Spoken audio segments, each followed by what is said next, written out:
Hello friends. आज हम इस वीडियो लेक्चर में पाइथन का एक कंसोल बेस्ड प्रोजेक्ट बनाने वाले हैं जिसका नाम है स्टूडेंट मैनेजमेंट सिस्टम। इस प्रोजेक्ट का डेमो ऑलरेडी मैंने अपने चैनल पे अपलोड किया था। आप चाहें तो सर्च करके देख सकते हैं पाइथन कंसोल प्रोजेक्ट।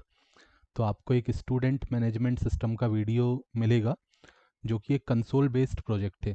इसको मैंने 6 महीने पहले अपलोड किया था एंड आज हम इसका ट्यूटोरियल देखेंगे, स्टेप बाय स्टेप इसको बनाएंगे। तो क्या क्या आप इसमें सीखोगे वो मैं आपको बताता हूँ, और फिर इसका एक डेमो हल्का सा मैं दे देता हूँ और हम फिर सीखते सीखते इसको देखते जाएंगे। ओके। तो एक कंसोल बेस्ड एप्लीकेशन रहेगा। कंसोल बेस्ड एप्लीकेशन में पाइथन के कोर कंसेप्ट आपके क्लियर होंगे। अगर आपने पाइथन स्टडी किया है और फिर आप प्रोजेक्ट्स बनाओगे इस तरीके से छोटे छोटे, हालांकि काफ़ी अच्छा प्रोजेक्ट है ये। एसक्यूएलाइट डेटाबेस भी कंसेप्ट आप इसमें सीखोगे। तो कैसे एसक्यूएलाइट से कनेक्शन करना है, कैसे हमें क्रड ऑपरेशन करना है, कैसे हमें लॉगिन परफॉर्म करवाना है, वो आप देखोगे। डेटाबेस हैंडलिंग आप सीखोगे विद द यूज़ ऑफ एसक्यूएलाइट। एसक्यूएलाइट जो कि डिफ़ॉल्ट लाइट वेट डेटाबेस होता है पाइथन के अंदर, उसको हम यूज़ करेंगे। सिमिलरली आप माइस्क्यूएल वगैरह अदर डेटाबेस से भी कनेक्ट कर सकते हो। एंड उसके अलावा पूरा हम क्रड ऑपरेशन करेंगे। डेटा ऐड करना, रिट्रीव करना, अपडेट करना, डिलीट करना। ठीक है, क्रड का मतलब होता है create, read, update, delete. Okay. तो ये सारी चीज़ें हम देखेंगे। पासवर्ड मास्किंग देखेंगे, मतलब जब पासवर्ड एंटर करेंगे तो उसकी जगह स्टार प्रिंट होना चाहिए। ठीक है, उसको पासवर्ड मास्किंग हम यहाँ पे बोल रहे हैं। एंड उसके अलावा इनपुट वैलिडेशन देखेंगे, जैसे यूज़र से हम जेंडर इनपुट करवाएंगे। ठीक है, जब एडमिन जेंडर इनपुट करेगा तो हम चाहते हैं कि यूज़र या तो मेल एंटर करे या तो फीमेल एंटर करे। उसके अलावा कुछ भी एंटर करता है तो वो इनपुट ना हो पाए। तो उस तरीके का वैलिडेशन देखेंगे। स्क्रीन को क्लियर करना सीखेंगे, टेक्स्ट को फॉर्मेट करना सीखेंगे। मेन्यूज़ दिखाएंगे, जैसे वन प्रेस करो तो ये वाला ऑपरेशन परफॉर्म होगा, मीन्स ये वाला फंक्शन कॉल होगा। टू प्रेस किया तो कोई दूसरा फंक्शन कॉल होगा। एंड फंक्शन की रीयूजेबिलिटी देखेंगे। ठीक है, तो ये छोटी छोटी चीज़ें हम सारी इसमें देखने वाले हैं। तो सबसे पहले तो मैं आपको इसका डेमो दिखा देता हूँ। चलिए, ये मेरे पास एक ऑलरेडी बनी हुई फाइल है, मैं आपको एक बार रन करके दिखा देता हूँ, फिर हम पूरा स्टार्टिंग से बनाते हैं। ओके। तो मैंने यहाँ पे CMD को ओपन कर लिया। मैं चाहूँ तो इसको VS कोड पे भी चला सकता हूँ, बट CMD पे थोड़ा और ज़्यादा अच्छा दिखेगा, बड़ी स्क्रीन होती है। तो कैसे रन करते हैं, पाइथन लिखते हैं एंड फाइल का नाम है स्टूडेंट मैनेजमेंट। जो भी आपने फाइल का नाम रखा होता है वो नाम आप देते हो, फिर .py लगाते हो। ठीक है, तो मैंने यहाँ पे फाइल का नाम लिखा एंड ये हमारा प्रोजेक्ट स्टार्ट हो गया। तो सबसे पहले इसने क्या किया, स्क्रीन को पूरा क्लियर कर दिया। जो भी पहले लिखा था, हमने जो कमांड वगैरह लिखी, वो सब गायब हो गई। तो कैसे ये स्क्रीन को क्लियर करना है और कैसे हमें यूज़र का नाम और पासवर्ड एंटर करवाना है, जो कि ये जो डेटा है वो डेटाबेस में स्टोर है। और मैंने इसमें एक बहुत अच्छा कंसेप्ट रखा है। जब पहली बार हम इस प्रोजेक्ट को रन करेंगे तो ये हमसे एडमिन का नाम और पासवर्ड एंटर करने के लिए बोलेगा, ओनली वन टाइम। जब एक बार डेटाबेस में डेटा आ जाएगा, फिर दोबारा जब हम चलाएंगे तो वो हमसे एडमिन क्रिएट करने के लिए नहीं बोलेगा, डायरेक्ट हमसे लॉगिन करने के लिए बोलेगा। ठीक है, तो डायरेक्ट आपने देखा यहाँ पे लॉगिन का ऑप्शन आ रहा है। ठीक है, अगर आप सही डेटा प्रोवाइड करोगे तो आपका लॉगिन सक्सेसफुल हो जाएगा एंड उसके बाद आपके पास इस तरीके से ऑप्शन आ जाएंगे। ठीक है, जैसे हम टू प्रेस करते हैं तो ये स्टूडेंट का डेटा आपको डिस्प्ले हो गया। एक स्टूडेंट में ऐड कर चुका हूँ तो उसका डेटा यहाँ पे डिस्प्ले हो गया। अगर मुझे नया स्टूडेंट ऐड करना है तो यहाँ पे क्या लिखा है, वन प्रेस करोगे तो आप स्टूडेंट ऐड कर सकते हो। तो मैंने वन प्रेस किया एंड यहाँ पे मेरे पास ऑप्शन आ गया enter student ID. Student ID means जो रोल नंबर होता है या फिर आप इनरोलमेंट नंबर भी बोलते हो। ठीक है, तो इसमें आप नंबर, कैरेक्टर, कुछ भी कलेक्शन दे सकते हो। इसका टाइप मैंने टेक्स्ट रखा है, जैसे मैंने रोल नंबर डाल दिया 101। ओके। और रोल नंबर हम यूनिक रखेंगे, मतलब दोबारा ये रोल नंबर अगर किसी दूसरे स्टूडेंट के लिए देंगे तो वो एंटर नहीं होगा। तो ये एक एक करके हमसे डेटा मांगेगा। जैसे हमने ये डेटा एंटर किया, मैंने कुछ भी नाम दे दिया, एंड ग्रेड, ग्रेड में क्या आ जाएगा आपका, परसेंटेज आ जाएंगे उस स्टूडेंट के। तो मैंने कुछ भी यहाँ पे ग्रेड डाल दिया, फिर जेंडर डाल दिया। ठीक है, जेंडर में मैंने वैलिडेशन लगाया है एंटर डेट ऑफ बर्थ, मतलब मेल फीमेल के अलावा कुछ भी यूज़र डालेगा तो उससे दोबारा एंटर करने के लिए बोला जाएगा। ठीक है, फिर मैंने डेट ऑफ बर्थ डाल दिया, यहाँ पे फॉर्मेट भी दिया हुआ है।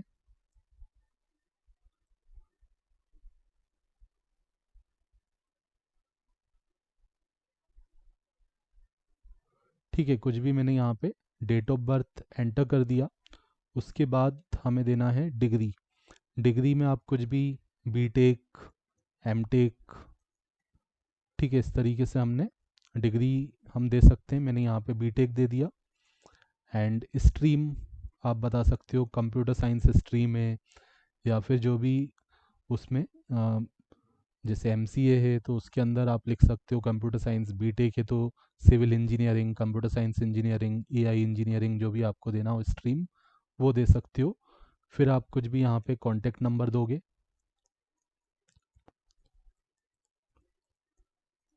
देन आफ्टर आप मेल आईडी प्रोवाइड करोगे।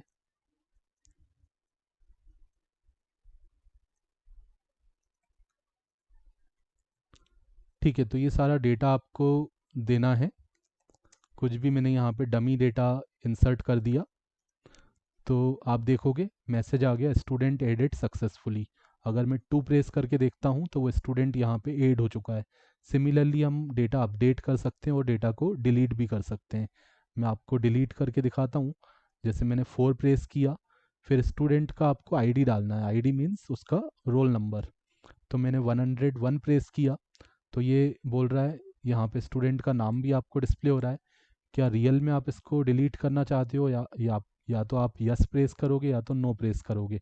मैंने यस लिख के एंटर किया, तो स्टूडेंट जो है सक्सेसफुली डिलीट हो गया। मैं दोबारा देखता हूँ तो वो पहले 2 स्टूडेंट थे, अब कितने स्टूडेंट हैं, 1 स्टूडेंट है। 1 स्टूडेंट का रिकॉर्ड यहाँ से डिलीट हो गया। ओके, अगर मैं 5 प्रेस करता हूँ तो ये लॉग आउट हो जाएगा, और 1 2 3 4 5 के अलावा कुछ प्रेस करूँगा तो क्या दिखाएगा, invalid choice please enter valid option. तो जब तक मैं इनवैलिड ऑप्शन देता रहूँगा तो ये मुझसे इस तरीके से मेन मेन्यू पे फिर से नंबर प्रेस करने के लिए बोलेगा। तो मैंने यहाँ पे 5 दे दिया तो ये हमारा लॉग आउट हो गया। ओके, तो हम इसको स्टेप बाय स्टेप बनाते हैं। आप इसका डेमो यहाँ पे भी देख सकते हो मेरे चैनल पे। एंड चलो शुरू करते हैं। हम जाते हैं किसी ड्राइव के अंदर, सी ड्राइव के अंदर मैं आ गया। एंड यहाँ पे सबसे पहले मैं एक फ़ोल्डर बना लेता हूँ। तो मैंने एक न्यू फोल्डर बनाया और फोल्डर का मैंने यहाँ पे नाम दे दिया।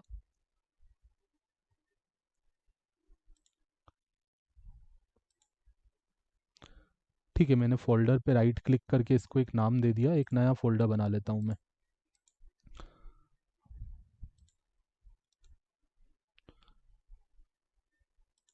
ठीक है, फोल्डर का मैंने नाम दे दिया स्टूडेंट मैनेजमेंट पाइथन। ठीक है, जो भी आपको नाम देना हो, ये जस्ट फोल्डर है। इस पूरे फोल्डर को मैंने ओपन कर लिया वी एस कोड के साथ। शो मोर ऑप्शन पे गया, वी एस कोड यहाँ से ओपन हो जाएगा। या तो आप पहले वी एस कोड ओपन कर लो और वहाँ से खोल सकते हो, है ना, ऐसा भी कर सकते हैं। वी एस कोड हमने ओपन कर लिया यहाँ से। ठीक है, मैंने वी एस कोड ओपन किया एंड मेरा फोल्डर कहाँ पे था, सी ड्राइव में। तो मैं फाइल में जाता हूँ और फाइल के अंदर जाके मैं यहाँ पे चले जाता हूँ ओपन फोल्डर में, और मैं सी ड्राइव में जाके उस फोल्डर को ओपन कर लेता हूँ। तो मैंने उसका नाम दिया था स्टूडेंट मैनेजमेंट पाइथन। इस फोल्डर को मैंने ओपन कर लिया, तो ये फोल्डर हमारा यहाँ पे ओपन हो गया। ओके, अब इसके अंदर मुझे एक फ़ाइल बनानी है। तो ये जो पहला वाला प्लस का आइकॉन आ रहा है उस पर आप क्लिक करोगे तो आपको फाइल बनाने का ऑप्शन आ जाएगा। मैंने इसका नाम दे दिया स्टूडेंट मैनेजमेंट। ठीक है, इसका नाम मैंने रखा स्टूडेंट मैनेजमेंट, या फिर सिंपल स्टूडेंट पाइथन रख देता हूँ। स्टूडेंट पाइथन या सिंपल नाम दे देता हूँ कुछ, student management dot P Y. ठीक है, स्टूडेंट MGMT.py, मैनेजमेंट को मैंने शॉर्ट फॉर्म में रख दिया। ठीक है, आपको नाम यहाँ पे डिस्प्ले हो रहा होगा, मैं बड़ा करके दिखा देता हूँ, स्टूडेंट MGMT.py। आप अपने हिसाब से कुछ भी नाम दे सकते हो, एक्सटेंशन डॉट के बाद पी वाई होना चाहिए। ठीक है, ये आपको पता होंगे पाइथन के बेसिक कंसेप्ट। ओके, अब सबसे पहले मैं यहाँ पे क्या करता हूँ, एक मेन फंक्शन बनाता हूँ। ठीक है, मैंने यहाँ पे लिखा डिफाइन मेन। ठीक है, मेन क्या होता है, स्टार्टिंग पॉइंट होता है। तो ये हमारा स्टार्टिंग पॉइंट रहेगा इस प्रोग्राम का। एंड इसके अंदर मैं यहाँ पे एक फंक्शन कॉल करता हूँ क्लियर। देखो, प्रोग्राम प्रोजेक्ट हमारा जब रन हुआ था तो आपने क्या देखा था, सबसे पहले पूरी स्क्रीन क्लियर हो गई थी। तो क्लियर स्क्रीन करने के लिए मैं एक फंक्शन बनाऊंगा और उसको मैं यहाँ पे क्या कर रहा हूँ, कॉल कर रहा हूँ। ये फंक्शन अभी हमने बनाया नहीं है, इसीलिए यहाँ पे ये आपको येलो लाइन डिस्प्ले हो रही है। तो इस फंक्शन को हम ऊपर बना लेते हैं। ठीक है, तो मैंने क्लियर स्क्रीन नाम का बना दिया फंक्शन। फंक्शन बनाते हो तो आपको आगे क्या लिखना पड़ता है, डिफाइन लिखना पड़ता है। मैं साइज थोड़ा और छोटा कर लेता हूँ। ठीक है, क्लियर स्क्रीन नाम का मैंने एक फंक्शन बनाया। एंड अब मैं इसका वर्किंग बताऊंगा। ठीक है, तो क्लियर कैसे करना है वो लॉजिक हम इसके अंदर लिखेंगे। तो सबसे पहले हमारा मेन फंक्शन चलेगा एंड वो क्या करेगा, क्लियर स्क्रीन को कॉल करेगा। और क्लियर स्क्रीन का काम है स्क्रीन को क्लियर कर देना।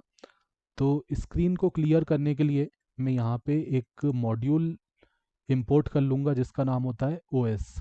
ठीक है, OS मॉड्यूल के काफ़ी सारे काम होते हैं ऑपरेटिंग सिस्टम से रिलेटेड, जैसे फोल्डर को डिलीट करना।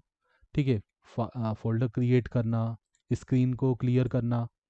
ठीक है, फोल्डर डिलीट करना, क्रिएट करना, स्क्रीन को क्लियर करना, ऐसे कई सारे ऑपरेशन कमांड्स हम इसके थ्रू चला सकते हैं। तो अभी हमें जस्ट इसका यूज़ करके स्क्रीन को क्लियर करना है। तो इसके थ्रू हम एक फंक्शन को कॉल कर देंगे जिसका नाम होता है सिस्टम। ठीक है, सिस्टम नाम के फंक्शन को मैंने कॉल किया। एंड देखो, आपको मैं कंसोल विंडो ओपन करके दिखाता हूँ। कंसोल विंडो ओपन कर, ठीक है, कमांड प्रॉम्प्ट ओपन करके दिखाता हूँ। तो जब आप कंसोल विंडो को ओपन करते हो तो ये सब इसमें लिखा हुआ है, कुछ कुछ यहाँ पे लिखा हुआ है। जैसे मैंने पाइथन का वर्जन भी इसमें चेक किया, मेरे सिस्टम में पाइथन का कौन सा वर्जन है। पाइथन आपके सिस्टम में इंस्टॉल्ड होना चाहिए, कोई सा भी वर्जन हो। तो यहाँ पे आपने मल्टीपल कमांड्स मान लो लिख दी। अब अगर विंडो को क्लियर करना है तो आप क्या करते हो, CLS प्रेस करते हो, सब क्लियर हो गया। ठीक है, जितना भी हमने यहाँ दिया था। ठीक है, यहाँ पे मैंने कुछ भी डमी कमांड्स लिख दी, डमी कुछ भी लिख दिया। अब मुझे इसको क्लियर करना है तो मैं CLS प्रेस करूँगा और सब क्लियर हो जाएगा। तो स्क्रीन को क्लियर करने के लिए हमारे पास कमांड होती है CLS। ठीक है, विंडोज़ में CLS यूज़ होता है। और अगर आप कोई दूसरा ऑपरेटिंग सिस्टम यूज़ कर रहे हो, लिनक्स यूज़ कर रहे हो, यूनिक्स या फिर मैकिन्टोश यूज़ कर रहे हो, तो वहाँ पे होता है क्लियर कमांड। तो मैं चाहूँ तो ये कंडीशन भी यहाँ पे लगा सकता हूँ। सॉरी, ये मैंने गलत जगह लिख दिया, ये मुझे लिखना था यहाँ पे। ठीक है, मैंने यहाँ पे लिखा। वैसे तो मुझे CLS कमांड यूज़ करना है, लेकिन अगर ऑपरेटिंग सिस्टम जो है हमारा वो जब एंटी है, एंटी का मतलब होता है माइक्रोसॉफ्ट। ठीक है, माइक्रोसॉफ्ट विंडोज़, एंटी का मतलब क्या है, विंडोज़। तो हमने यहाँ पे चेक कर लिया, अगर विंडोज़ ऑपरेटिंग सिस्टम है तो हमारी ये कमांड एग्जीक्यूट होगी CLS। और अगर ऐसा नहीं है तो हमने यहाँ पे लगा दिया एल्स, और एल्स में हमने लिख दिया क्लियर। ठीक है, तो इसमें हमने बता दिया अगर विंडोज़ है तो CLS कमांड यूज़ करो, और अगर दूसरा कोई ऑपरेटिंग सिस्टम है, मैकिन्टोश है, लिनक्स है, यूनिक्स है, तो आपका क्या यूज़ होगा, क्लियर कमांड यूज़ होगा। ओके, तो ये दोनों के लिए हमारा काम यहाँ पे हो जाएगा। ठीक है, तो मेन फंक्शन सबसे पहले चलेगा और वो स्क्रीन को क्लियर करवाएगा। स्क्रीन को क्लियर करवाने के लिए हमने OS मॉड्यूल का यूज़ कर लिया है। उसके बाद हमने देखा था स्क्रीन क्लियर होने के बाद हमारे पास एक अच्छी सी कुछ इस तरीके का, मैं आपको रन भी करके दिखाता हूँ एक बार। जो पुराना वाला प्रोजेक्ट मैंने आपको पहले दिखाया था, एक बार फिर से इसको रन करते हैं। मैंने CMD ओपन किया एंड यहाँ पे मैंने इसको रन किया तो मैं क्या लिखूँगा, पाइथन एंड फाइल का नाम। ठीक है, ये पहले वाला प्रोजेक्ट है जो ऑलरेडी मैं बना चुका हूँ। जस्ट मैं आपको दिखाना चाहता हूँ कि मैं क्या बनाने वाला हूँ। Student management system Python .py। ठीक है, ये लिख के मैंने जब इसको रन किया, Python student mgmt system, sorry ये स्टूडेंट mgmt, ओके ये सिस्टम नहीं आएगा यहाँ पे। फाइल का नाम आपको करेक्ट लिखना है। ठीक है, तो ये हमारा प्रोजेक्ट इस तरीके से ओपन हो गया। तो सबसे पहले आप देखो, इस तरीके का मैंने एक हेडिंग दिखाया है। स्क्रीन का क्लियर करने के बाद ये हेडिंग आ जाएगा, है ना। तो इस तरीके का मुझे दिखाना है, तो मैं इसके लिए एक और फंक्शन यहाँ पे कॉल कर दूंगा। ये सब हम खुद के फंक्शन बना रहे हैं।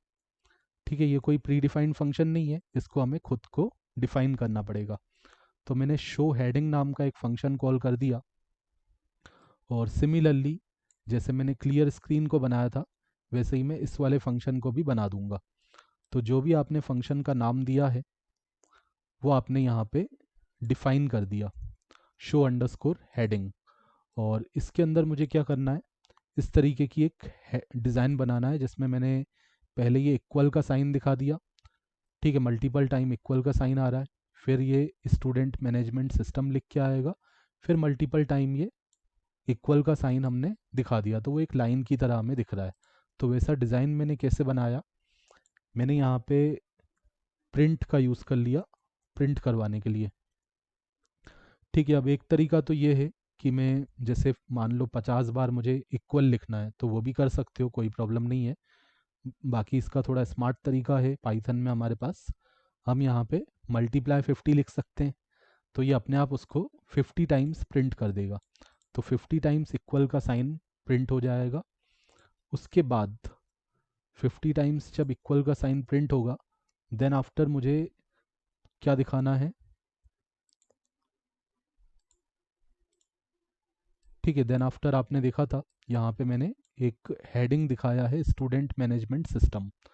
तो और यहाँ पे मैंने स्पेस भी दिया हुआ है, ये आप देख रहे हो, पहले स्पेस है, फिर ये हेडिंग है, फिर आपका ये स्पेस है।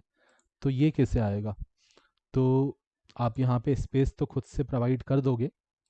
मैंने क्या किया, ये मल्टीप्लाई 50 हटा दिया, आपको जितना बड़ा रखना है, मैंने इक्वल का साइन 50 टाइम्स प्रिंट करवाया है, आपको और बड़ा करना है तो और 100 टाइम्स भी कर सकते हो, जितना आपकी कंसोल विंडो पे अच्छा लगे उस हिसाब से आप रख सकते हो।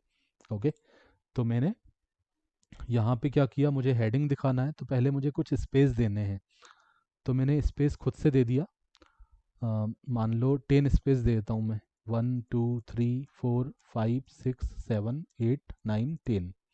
फिर मैंने यहाँ पे अपना प्रोजेक्ट का जो नाम है वो लिख दिया, स्टूडेंट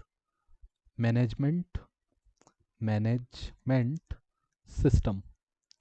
ठीक है, ऐसा लिखा, फिर मैंने 10 टाइम स्पेस दे दिया, 1 2 3 4 5 6 7 8 9 10। ठीक है, देन आफ्टर उसके बाद फिर से मैंने ये हेडिंग आएगी, उसके नीचे फिर से एक लाइन मुझे दिखानी है, तो वो लाइन कैसे क्रिएट करूँगा, इक्वल सिंबल से मैं क्रिएट कर लूँगा, तो उसको मैंने मल्टीप्लाई 50 कर दिया। ओके, तो ये अच्छा लगेगा डिज़ाइन थोड़ा।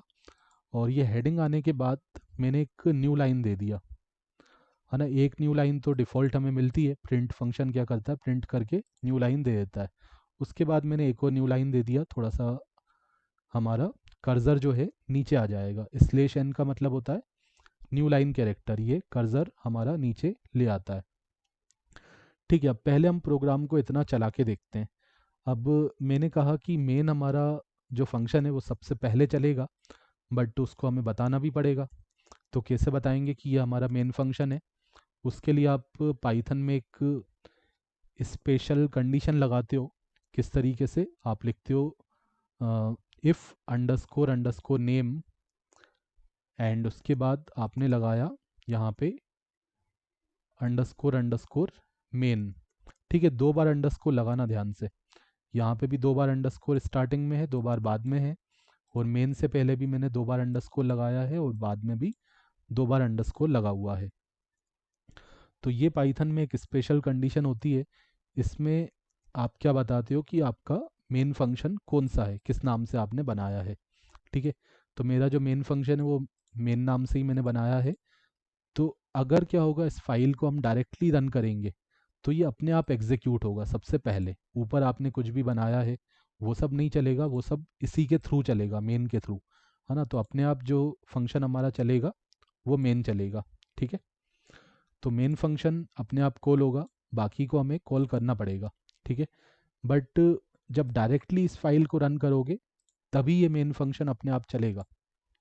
कई बार ऐसा भी होता है कि हम मल्टीपल फाइल्स बनाते हैं, है ना। तो इस फाइल को हो सकता है मैंने दूसरी फाइल में इंपोर्ट किया, तो वहाँ पे जब उस फाइल को चलाएंगे तो ये मेन फंक्शन अपने आप कॉल नहीं होगा, है ना। तो ये कंडीशन यही बताती है कि जब आप इस फाइल को डायरेक्टली रन करोगे तो आपका मेन फंक्शन कॉल होगा। ओके,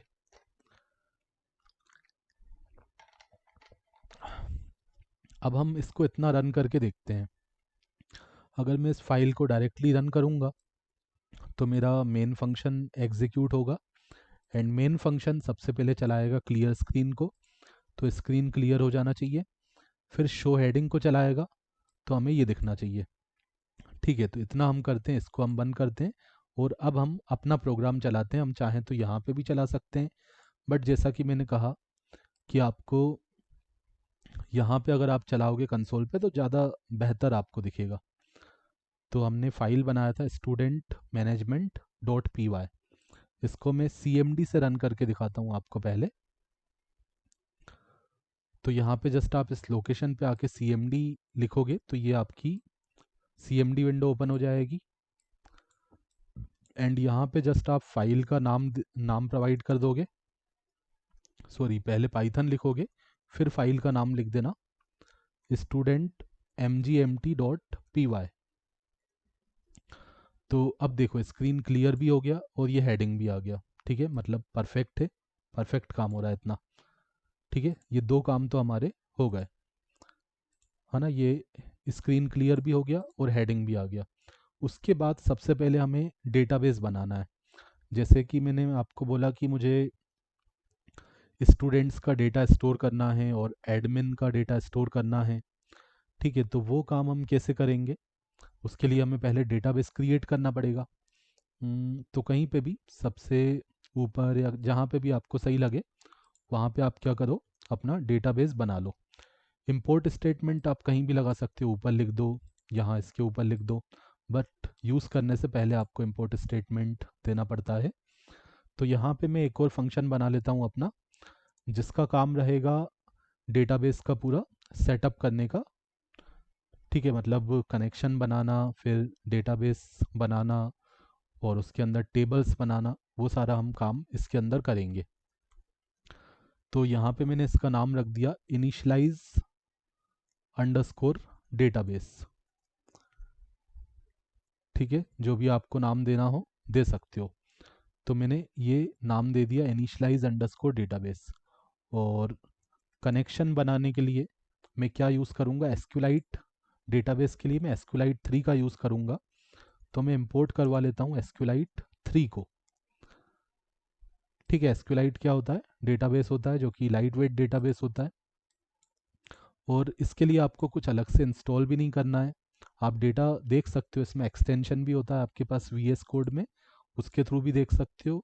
एंड आप चाहो तो आपके पास वेबसाइट भी होती है onlinesqlite.com, उसमें भी देख सकते हो onlinesqlite.com। इस वेबसाइट पे जाके भी आप इस फाइल को ओपन कर सकते हो।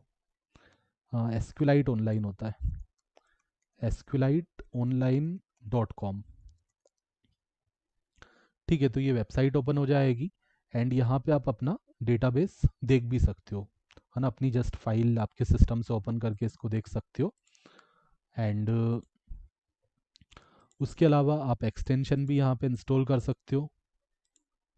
ठीक है, एक सेपरेट वीडियो में मैंने आपको बताया हुआ है, आप यहाँ पे SQLite 3 सर्च कर लेना। ठीक है, SQLite 3 को आप इंस्टॉल कर लेना। ओके,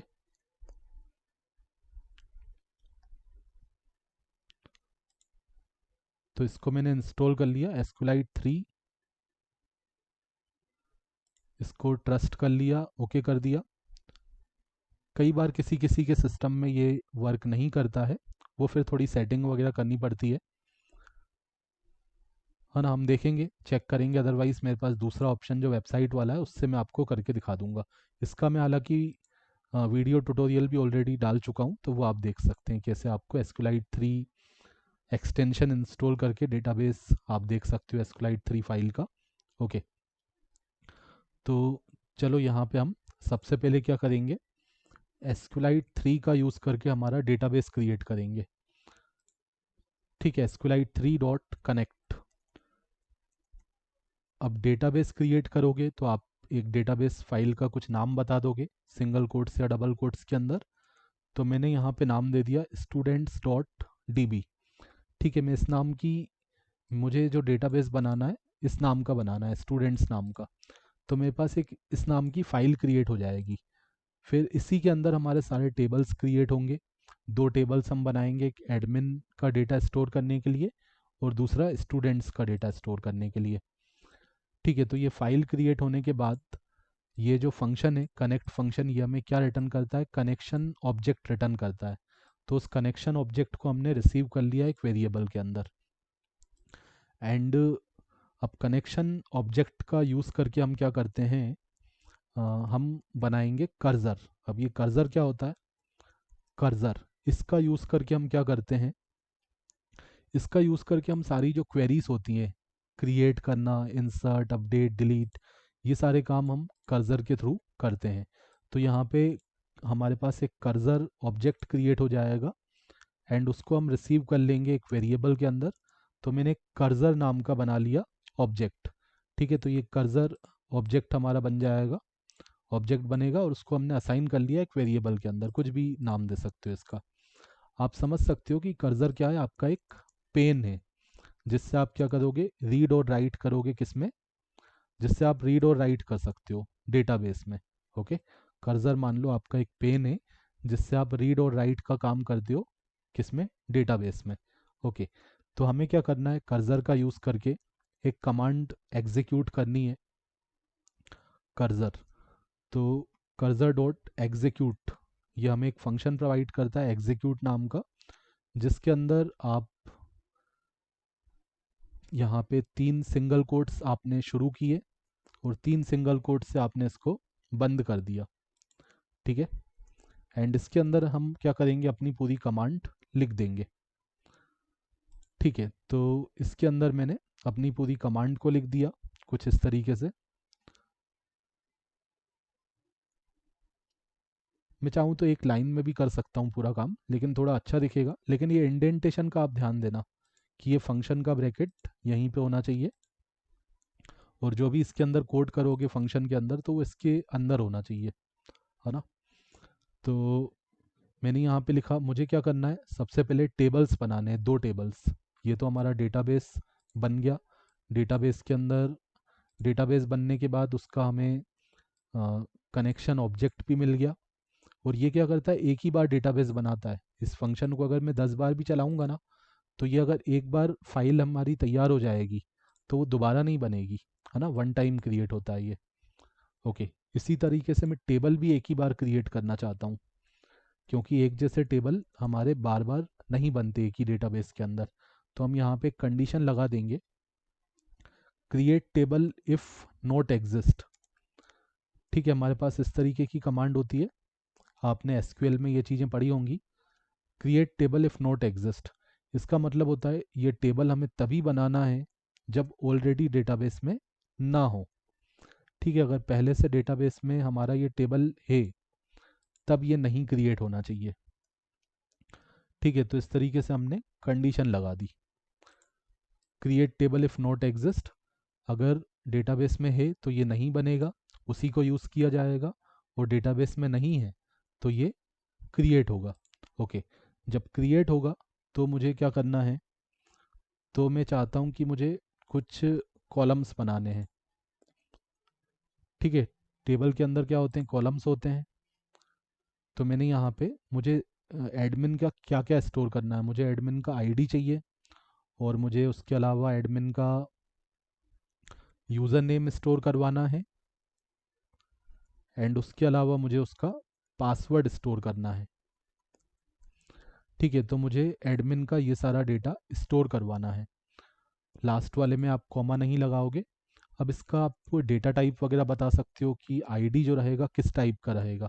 तो मैंने बता दिया आईडी हमारा इंटीजर टाइप का रहेगा। उसके अलावा मैं इसको प्राइमरी की रखूँगा। प्राइमरी की मतलब जो डुप्लीकेट नहीं होता है और इसके अंदर नल वैल्यू नहीं होती है, मतलब इसके अंदर वैल्यू देना भी ज़रूरी है और इसकी वैल्यू डुप्लीकेट भी नहीं रहेगी। तो आईडी को या किसी भी एक कॉलम को आप प्राइमरी की बनाते हो उसको यूनिकली आइडेंटिफाई करने के लिए। ठीक है, जनरली आईडी को बनाते हैं। ठीक है, तो मैंने यहाँ पे प्राइमरी की रख दिया और इसके अंदर मैं चाहता हूँ अपने आप वैल्यू आती जाए। ऑटो इंक्रीमेंट लगा दिया। Auto increment. ऑटो इंक्रीमेंट का मतलब क्या होता है कि जब भी इस टेबल के अंदर डेटा आएगा तो आईडी का डेटा हमें नहीं देना पड़ेगा, आईडी का डेटा अपने आप आएगा। ठीक है, पहली बार जब रिकॉर्ड इंसर्ट होगा तो आईडी की वैल्यू 1 आ जाएगी, दूसरी बार रिकॉर्ड इंसर्ट होगा तो आईडी की वैल्यू 2 आ जाएगी। ठीक है, तो इसी तरीके से आईडी के अंदर वैल्यू आती जाएगी कंटिन्यूअसली। ओके, अपने आप आती जाएगी, सीक्वेंस में आती जाएगी। ठीक है, तो उससे उसका डुप्लीकेसी का प्रॉब्लम खत्म हो जाएगा, 1 2 3 4 अपने आप असाइन होते जाएगा। और उसके बाद यूज़र नेम। यूज़र नेम को मैं रख देता हूँ टेक्स्ट टाइप का, मतलब टेक्सुअल फॉर्म में रहेगा, स्ट्रिंग टाइप का। और इसको मैं कर देता हूँ नोट नल, मतलब इसकी वैल्यू आपको देना ज़रूरी है, इसको आप खाली नहीं छोड़ सकते हो, ब्लैंक नहीं छोड़ सकते हो। और इसको मैंने कर दिया नोट नल, पासवर्ड को नॉट नल। ठीक है, अभी आप सोच रहे हो कहीं पे मैं कैपिटल लिख रहा हूँ कहीं पे मैं स्मॉल लिख रहा हूँ, तो ऐसा कुछ नहीं है, आप चाहो तो पूरा स्मॉल भी लिख सकते हो। ओके, बट ये जो प्री डिफाइंड कीवर्ड्स हैं एसक्यूएल के अंदर, जो ये प्री डिफाइंड कीवर्ड्स हैं उनको जनरली हम कैपिटल लिखते हैं, और जो कॉलम्स वगैरह हम जो बनाते हैं उसको स्मॉल लिखते हैं, जैसे टेबल का नाम हो गया या कॉलम्स के नाम हो गए। ठीक है, ये कोडिंग कन्वेंशन होता है, बाकी आप पूरा स्मॉल भी लिखोगे पूरा कैपिटल भी लिखोगे तो कोई दिक्कत नहीं है। एक बार इसको चेक कर लो। Create table if not exist, admin, ID को रखा integer, primary key auto increment, auto increment, user name text not null, text not null. ठीक है ना, ये इंडेंटेशन का ध्यान देना, ऐसा नहीं कि ये ब्रैकेट यहाँ बना दिया, इसको थोड़ा स्पेस प्रोवाइड करना। ठीक है, ताकि ये सब कुछ इस डिफाइन के अंदर है ये पता चलना चाहिए। ओके, चलो इतना हुआ। ये तो एक टेबल हो गया, ऐसे ही मुझे एक और टेबल बनाना है। ये हमारा एडमिन का डेटा स्टोर करने के लिए हो गया, और दूसरा रहेगा स्टूडेंट का डेटा स्टोर करने के लिए। तो मैं इसी को कॉपी करके पेस्ट करता हूँ, और यहाँ भी मैंने लिखा create table if not exist, और यहाँ पे दे दिया टेबल का नाम सिंपल स्टूडेंट या स्टूडेंट्स दे दिया। ठीक है, टेबल बनाओ अगर नहीं बना हुआ है, और अगर बना हुआ है तो उसी को यूज़ करो, दोबारा से मत बनाओ। ठीक है, स्टूडेंट्स, एंड इसके अंदर भी आईडी इंटीजर प्राइमरी की। आईडी के बाद में दे दूंगा एक स्टूडेंट अंडरस्कोर आईडी। ठीक है, एक आईडी तो हमारा जो है प्राइमरी की है, जो कि सीक्वेंशियल 1 2 3 इस तरीके से रहेगा। और स्टूडेंट आईडी क्या है, उसका रोल नंबर, रोल नंबर बोलो, एनरोलमेंट नंबर बोलो, या जो भी आप अलग अलग स्कूल कॉलेज में जो भी उसको कहा जाता है।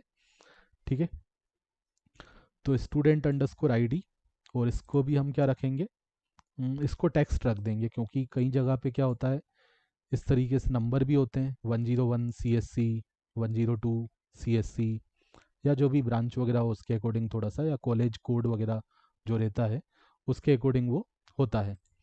ठीक है, तो स्टूडेंट आईडी टेक्स्ट, और इसको मैंने रख दिया नॉट नल, एंड यूनिक रख दिया। यूनिक मतलब इसकी वैल्यू ना डुप्लीकेट नहीं होनी चाहिए। ठीक है, अगर इसकी वैल्यू कोई फिर से एंटर करता है, जैसे एक हमने स्टूडेंट बना दिया 101 आईडी का, तो दोबारा इस आईडी का स्टूडेंट नहीं बनना चाहिए, है ना, कोई बनाएगा तो इंटेग्रिटी इधर उसको मिलेगी। ओके, तो स्टूडेंट आईडी को मैंने नॉट नल कर दिया। उसके अलावा रहेगा स्टूडेंट का नाम। ठीक है, स्टूडेंट का नाम टेक्स्ट और नोट नल। ठीक है, सबको बाकी सब में टेक्स्ट रख देता हूँ, नेम रहेगा। नेम के बाद मान लो मुझे स्टूडेंट का ग्रेड रखना है। ग्रेड के बाद मुझे स्टूडेंट का जेंडर रखना है। देन आफ्टर हो जाएगा हमारा डेट ऑफ बर्थ, जैसा कि मैंने आपको डेमो में दिखाया था। Gender, then after DOB. DOB के बाद हमारा स्ट्रीम। स्ट्रीम के बाद कॉन्टेक्ट नंबर। कॉन्टेक्ट नंबर के बाद अ, हम ले सकते हैं ईमेल, और उसके बाद एड्रेस। ठीक है, ये सब आपके ऊपर है, आप कितनी फील्ड्स रखना चाहते हो, कम ज़्यादा कर सकते हो। आप चाहो तो मैं कम करके भी दिखा सकता हूँ आपको, है ना। मैं चाहूँ तो कुछ इन्फॉर्मेशन रख के भी दिखा सकता हूँ, चलो ठीक है, बट कोई दिक्कत नहीं है। स्टूडेंट आईडी, नेम, नेम तो सही लिखा था मैंने। नेम के बाद हम हमारा हो जाएगा ग्रेड। ग्रेड के बाद हम ले लेते हैं जेंडर। जेंडर के बाद डीओबी इतना ज़रूरी नहीं है, बट ठीक है, स्टूडेंट की इन्फॉर्मेशन होनी चाहिए, क्या उसका डेट ऑफ बर्थ है। डेट ऑफ बर्थ के बाद डिग्री। डिग्री, डिग्री मतलब वो कौन सी डिग्री कर रहा है ना। बीटेक है, एमसीए है, एमबीए है। ठीक है, आप चाहो तो स्कूल स्टूडेंट्स के लिए बना रहे हो तो उसके अकॉर्डिंग रख सकते हो। क्लास दे सकते हो, क्लास हो गया, सेक्शन हो गया, है ना। तो ये आपके ऊपर है क्या आपको कॉलम्स के नाम रखने हैं। सो ही मैं सेक्शन लिख रहा हूँ गलती से। डिग्री के बाद स्ट्रीम। ठीक है, आप अपने हिसाब से देख लेना, क्लास सेक्शन रखना है या फिर कॉलेज के हिसाब से बना रहे हो तो आप डिग्री और स्ट्रीम रख सकते हो, या ब्रांच रख सकते हो। डिग्री की जगह ब्रांच, सॉरी, स्ट्रीम की जगह ब्रांच दे सकते हो। डिग्री आपका बीटेक एमबीए वो सब हो जाएगा। एंड यहाँ पे मैंने फ़ोन रख दिया कॉन्टैक्ट नंबर के लिए। उसके बाद मैंने यहाँ पे ईमेल दे दिया। कॉन्टैक्ट नंबर को आप चाहो तो बिग इंटीजर वगैरह ले सकते हो, इंटीजर या बिग इंटीजर रख सकते हो। एंड मैंने सबको टेक्स्ट ही रखा है। फिर मैंने यहाँ पे ईमेल रख लिया और एड्रेस रख लिया। एड्रेस को मैं हटा भी सकता हूँ, मैं इसको स्किप कर देता हूँ, है ना। आपके ऊपर है, आप बढ़ाना चाहो और बढ़ा सकते हो। मैंने इसको हटा दिया, है ना। ओके, मैंने एक फील्ड कम कर ली, तो मैं देख लेता हूँ टोटल मेरे पास कितनी फील्ड्स हैं। 1 2 3 4 5 6 7 8 9 10, टोटल मेरे पास 10 फील्ड्स हैं। ओके, आप और फील्ड्स रखना चाहो रख सकते हो। अब ये आपने जो टेबल्स वगैरह बनाए हैं, इनको आपको डेटाबेस में परमानेंटली सेव करवाना है, तो आप यहाँ पे एक फंक्शन कॉल करोगे कनेक्शन का यूज़ करके। तो कनेक्शन का यूज़ करके मैं कमिट नाम के फंक्शन को कॉल कर दूंगा।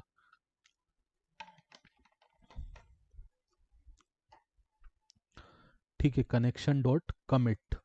इससे क्या होता है, जो भी हमने वर्क किया है, क्वेरीज जो भी हमने एग्जीक्यूट की हैं, उसका जो इफेक्ट आया है वो परमानेंटली सेव हो जाए, तो आप कमिट फंक्शन को कॉल कर देते हो।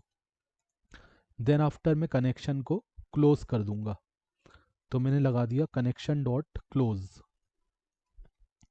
ओके, एंड ये फंक्शन जो हमने बनाया है उसको हमें रन भी करना पड़ेगा, तो ये अपने आप तो चलेगा नहीं, तो मैं नीचे इसको अपने से यहाँ पे कॉल कर देता हूँ।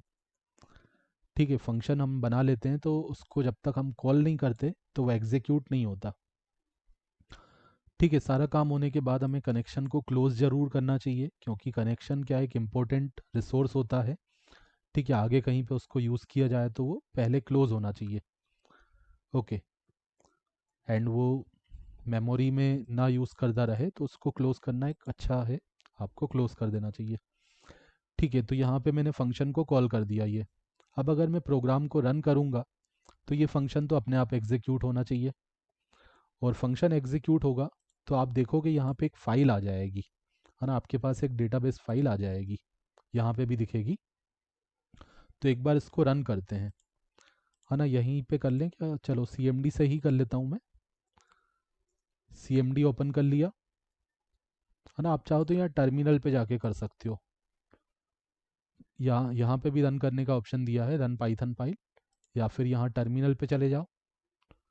टर्मिनल पे जाके सेम जैसे यहाँ पे आप करते थे, ठीक है, चलो मैं यहीं पे कर देता हूँ पाइथन, एंड फाइल का नाम था student management dot P Y. तो आप देखो एक फ़ाइल आ गई है हमारे पास स्टूडेंट्स डीबी नाम की, मतलब हमारा ये काम भी सक्सेसफुल हो चुका है। ठीक है, हमारे पास ये स्टूडेंट्स डीबी नाम की फ़ाइल आ गई। तो और देखो ये एक्सटेंशन जो मैंने डाला था ना, ये आप इंस्टॉल कर लेना। तो आपको यहाँ पे इस तरीके से ये डिस्प्ले हो जाएगा कि हमारे दो टेबल्स हैं। स्टूडेंट टेबल है, उसके अंदर हमारे ये सारे कॉलम्स हैं, student ID, name, grade, gender, DOB. आप यहाँ पे भी डेटा इंसर्ट कर सकते हो, डेटा डाल के कमिट कर दो ताकि वो सेव हो जाए, है ना। और तो एक्सटेंशन कौन सा था मैं आपको यहाँ पे फिर से दिखा देता हूँ, एसक्यूलाइट 3 एडिटर, ये पहला वाला YY0931, ये वाला सही है, ये वाला वर्क कर रहा है मेरे सिस्टम में। पहले मैंने ये डाला था तो ये नहीं चल रहा था, तो ये वाला डाल देना, YY वाला जो लिखा है ना। एसक्यूलाइट 3 एडिटर, दोनों को करके देख लेना जो भी आपके उसमें वर्क करे। ठीक है, तो ये इस तरीके से आप डेटा यहाँ पे देख सकते हो। ओके, अब मैं क्या करता हूँ, अब मैं यहाँ पे नेक्स्ट हमें क्या करवाना है, डेटाबेस हो गया, डेटाबेस हमारा बन गया, उसके अंदर टेबल्स भी बन गए। तो नेक्स्ट हमें लॉगिन का वर्क करवाना है। ठीक है, तो लॉगिन का वर्क करवाना है तो मैं यहाँ पे दो फंक्शन बना लूँगा। ठीक है, जैसा कि मैंने आपको कहा था कि सबसे पहले हम क्या करेंगे, जब पहली बार प्रोग्राम को चलाएंगे तो हमसे वो एडमिन का डेटा मांगेगा। ठीक है, मतलब एडमिन का नाम और अदर इन्फॉर्मेशन जो पासवर्ड है वो नाम आपको प्रोवाइड करना है। ठीक है, और ये फर्स्ट टाइम होगा। अगर एक बार हमने एडमिन का डेटा डेटाबेस में एंटर करवा दिया तो दूसरी बार जब चलाएंगे तो वो हमसे डेटा नहीं मांगेगा। ठीक है, तो ये काम करवाने के लिए मुझे एक फंक्शन बनाना पड़ेगा, तो यहीं बना लेता हूँ, define create underscore admin, define create underscore admin if not exist. ये मैं खुद से नाम प्रोवाइड कर रहा हूँ, जो भी आपको नाम देना हो फंक्शन का दे सकते हो। तो मैंने नाम दे दिया define create admin if not exist. ठीक है, अगर पहले से डेटाबेस में डेटा नहीं है, ठीक है, अगर एडमिन पहले से नहीं है डेटाबेस में तो हमें एडमिन को क्रिएट करना है, अदरवाइज नहीं क्रिएट करना है। ठीक है, create admin if not exist.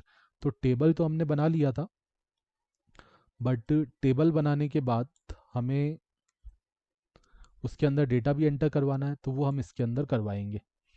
तो इसमें भी वही सेम प्रोसेस, आप उस डेटाबेस को पहले ओपन कर लो, फिर कर्सर ऑब्जेक्ट बना लो, फिर कर्सर के थ्रू आप अपनी कमांड चला लो, कमांड आप एग्जीक्यूट कर सकते हो। तो कर्सर डॉट एग्जीक्यूट को मैंने यूज़ कर लिया, और इसके अंदर मैंने दे दिया सेलेक्ट स्टार फ्रॉम। देखो मैंने स्मॉल लिख दिया, कोई दिक्कत नहीं, आप कैपिटल भी लिख सकते हो, या फिर ऐसा भी करते हैं कुछ लोग, जो प्री डिफाइंड वर्ड है जैसे सेलेक्ट है उसको कैपिटल कर दिया, फ्रॉम को कैपिटल कर दिया, टेबल के नाम को स्मॉल कर दिया, ऐसा भी करते हैं, है ना। तो कोई नहीं, मैंने स्मॉल लिख दिया तो स्मॉल भी चलेगा। कर्सर डॉट एग्जीक्यूट, तो इस कमांड से क्या होगा ये आपको पता है, हमें सारा का सारा डेटा रीड करना है। सेलेक्ट कमांड से क्या होता है, डेटा रीड करते हैं, है ना। डेटा रीड करो एडमिन टेबल से, और स्टार मतलब सारा डेटा, सभी कॉलम्स का डेटा, सभी सभी कॉलम्स और सभी रोज का डेटा हमारे पास आ जाएगा। लेकिन डेटा होगा तब आएगा ना, अब डेटा है इसके अंदर कि नहीं है। अगर पहली बार हमने अभी अभी टेबल बनाया है उसके अंदर, तो अभी पहली बार में कोई डेटा नहीं है, तो पता कैसे चलेगा। तो उसके लिए हमने क्या किया, कर्सर डॉट फैच वन का यूज़ कर लिया। ठीक है, ये फंक्शन होता है, देखो एक फैच ऑल होता है सारा डेटा निकालने के लिए, और फेच वन होता है केवल पहला रिकॉर्ड निकालने के लिए। जैसे अगर इसके अंदर मल्टीपल रिकॉर्ड्स हैं या एक रिकॉर्ड हैं, जितने भी हों, मुझे केवल पहला वाला एक निकालना है। ठीक है, पहला वाला रिकॉर्ड निकालना है।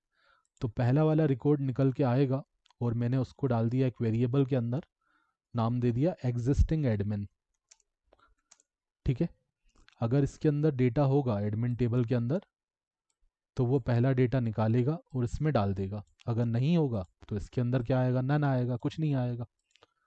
ठीक है, तो इससे हमें पता चल जाएगा अगर एग्जिस्टिंग एडमिन के अंदर डेटा आया मतलब एडमिन पहले से है, और पहले से है तो मुझे नया नहीं बनाना है, और अगर पहले से नहीं है तो मुझे नया एडमिन बनाना है। ठीक है, तो वो डिपेंड करेगा एग्जिस्टिंग एडमिन नाम के वेरिएबल की वैल्यू पे। तो मैंने देखा इफ़ नॉट एग्जिस्टिंग एडमिन, अगर एग्जिस्टिंग एडमिन के अंदर कुछ नहीं है मतलब आपने इसके अंदर कोई डेटा पहले नहीं डाला है, कोई एडमिन आपके डेटाबेस में एग्जिस्ट नहीं करता है, तो मेरा काम है एक नया एडमिन मुझे एंटर करवाना है। तो यहाँ पे मैंने मैसेज दे दिया प्रिंट, एंड प्रिंट के बाद मैंने लिख दिया /n। ठीक है, print /n, then after /n से क्या होगा, न्यू लाइन आ जाएगी। फिर मैंने थोड़ा सा ऐसा डिज़ाइन करते हुए यहाँ पे दे दिया एडमिन सेटअप, एडमिन सेटअप ऐसा लिखा। तो इस तरीके का आउटपुट आएगा। ठीक है, ये आउटपुट तभी आएगा जब एडमिन पहले से नहीं होगा। ठीक है, अदरवाइज ये मैसेज आपको नहीं मिलेगा। एक बार आपने एडमिन बना लिया तो ये आपका फंक्शन जो है कुछ भी नहीं करेगा। ठीक है, तो वो लॉजिक हम यहाँ पे लगाएंगे। हमने ये लिखा और उसके बाद हम क्या करवाएंगे, एडमिन क्रिएट करेंगे तो उसके लिए मुझे क्या चाहिए, एडमिन का नाम चाहिए और एक पासवर्ड चाहिए। ठीक है, तो यहाँ पे मैंने लिखा create admin user name, create admin user name. आप एक एडमिन का नाम प्रोवाइड करो। तो इनपुट फंक्शन का काम क्या होता है, यूज़र को ये मैसेज भी दिखा देता है और इनपुट भी ले लेता है, और इनपुट वो स्ट्रिंग के फॉर्म में लेता है। ठीक है, तो स्ट्रिंग के फॉर्म में हमारे पास यूज़र नेम इसके अंदर आ जाएगा। सिमिलरली हमें पासवर्ड एंटर करवाना है, बट मैंने आपको बोला कि जो पासवर्ड मैं लूँगा वो मुझे डिस्प्ले नहीं होना चाहिए। ठीक है, डिस्प्ले नहीं होना चाहिए तो मैं क्या करूँगा, इनपुट के थ्रू नहीं लूँगा, मैं एक खुद का फंक्शन बनाऊँगा कि जो पासवर्ड हम डालें तो वो डिस्प्ले ना हो। वो काम हम खुद से एक लॉजिक लगाएंगे उसके लिए, और वो हम करेंगे किसके अंदर, इनपुट पासवर्ड नाम के फंक्शन के अंदर। तो यहाँ पे मैंने लिख दिया क्रिएट एडमिन पासवर्ड। ठीक है, तो ये मैसेज यूज़र को दिखेगा, एंड यूज़र डेटा डालेगा और उसको हम एक वेरिएबल के अंदर रिसीव कर लेंगे। ओके, अब ये इनपुट पासवर्ड नाम का फंक्शन अभी हमने नहीं बनाया है, उसको भी हमें बनाना पड़ेगा। Input password, okay. तो ये पासवर्ड के अंदर हमारा डेटा आएगा, कैसे आएगा वो अभी हम इसके अंदर करेंगे। बट ये जब डेटा हम दोनों ले लेंगे, दोनों वैल्यूज़ जब हम लेंगे तो मुझे इसको डेटाबेस में स्टोर करवाना है, इंसर्ट करवाना है।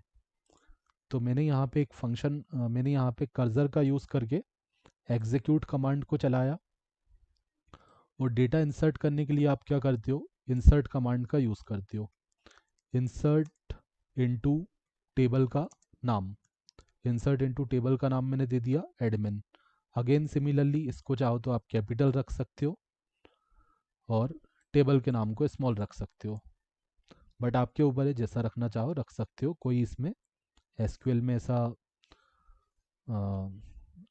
स्मॉल कैपिटल वाला कोई वो नहीं होता। ओके, तो मैंने लिखा इंसर्ट इनटू टेबल का नाम, और यहाँ पे मैंने कॉलम के नाम बता दिए कि मुझे कौन से कॉलम के अंदर डेटा डालना है। तो मुझे यूज़र नेम और पासवर्ड के अंदर डेटा डालना है। फिर यहाँ पे आपने लिखा insert into table name, column का नाम। फिर उसके बाद आप क्या लिखते हो, वैल्यूज़, आपको वैल्यूज़ प्रोवाइड करनी पड़ती हैं। तो मैंने यहाँ पे दो वैल्यूज़ देना है, तो मैंने 2 बार क्वेश्चन मार्क लिख दिया। ठीक है, मुझे 2 वैल्यूज़ देना है 2 कॉलम के अंदर, तो 2 बार क्वेश्चन मार्क आएगा। फिर वैल्यूज़ आएंगी कहाँ से, इन दोनों वेरिएबल के थ्रू। तो पहले क्वेश्चन मार्क की जगह जो वैल्यू आएगी वो यूज़र नेम वेरिएबल से आएगी, दूसरे क्वेश्चन मार्क की जगह जो वैल्यू आएगी वो पासवर्ड वेरिएबल से आएगी। तो इन दोनों वेरिएबल से जो डेटा आएगा वो यहाँ पे रिसीव होगा। ठीक है, तो ये क्वेश्चन मार्क वाले तरीके से जो हम करते हैं, तो ये जो होता है,